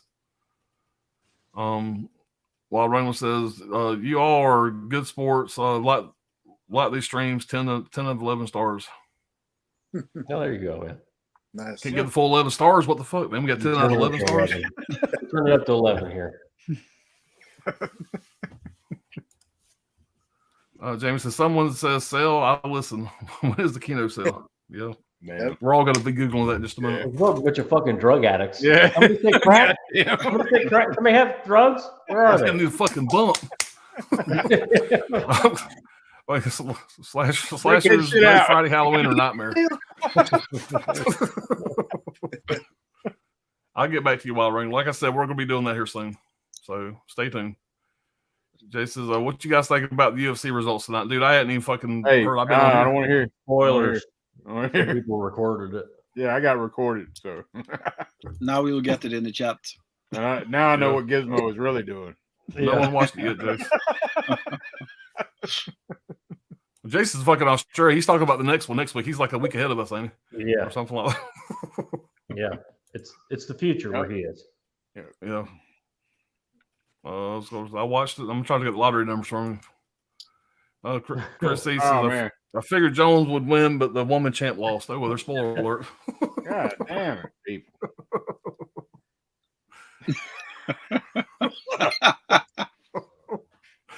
I watched it multitasking over here. Yeah. Hit that like button every stream. Pops, Brad, Dirk, and more. Appreciate it, Wild Wrangler. He's always in here, man. Good dude. Yeah, man. Chris says, I can do none of those wild and have a top 5. Yeah. Yeah, man. Don't worry about it. Yeah. Oh, man. Fun stream, guys. I was looking forward to this one, man. It didn't disappoint. Great pulls. sure. I got some great recommendations, which is always great. Yeah. You guys got anything you want to talk about before we get out of here? I got about 5 of them wrote down. Yeah, Monday, the WTF, we're going to do Borgman. That's Gizmo's pick, so they're always extra special, his movies. So we're going to do Borgman on Monday. And then next weekend, we're going to do the top 5 war movies. Me, Gizmo, Alan, and Basement Blues so far. Tony's going to do it. Tony's pretty excited about it. So we haven't figured out who's all going to do it, but those are just That'll be a fun one too. Yeah, 4 Top 5 horror movies. War movies. Oh, war movies. I thought you said horror movies. Yeah. Gizmo, did you get your running pal in yet? I said horror movies. As in horrors. Still waiting. Yeah, whores. Prostitutes and shit. Top 5 horror movies. Showgirls. Showgirls. Showgirls, all 5. 15. Yeah, if I could get a chance to watch that Borg movie tomorrow, I did find it on streaming, so I can check it out. If I get a chance to watch it tomorrow, I'll try to jump on with you guys Monday night. So then I'll be digging in some more films after that. Yeah, Gizmo's laughing, thinking that motherfucker ain't gonna like that movie. But, no one's gonna like it. I guarantee you. I love it. There you go. I should tell you. Well, guys, thank y'all everybody for being in the chat. All you fine gentlemen, appreciate y'all being here. This is a blast, man. We'll be back soon with some more shit. So you guys have a great night, and we're gonna get on out of here. That's a fun one, man. Yep, for sure. Yeah, man. So everybody be good. We'll see y'all next time. Yep. Good morning, good evening, and good night.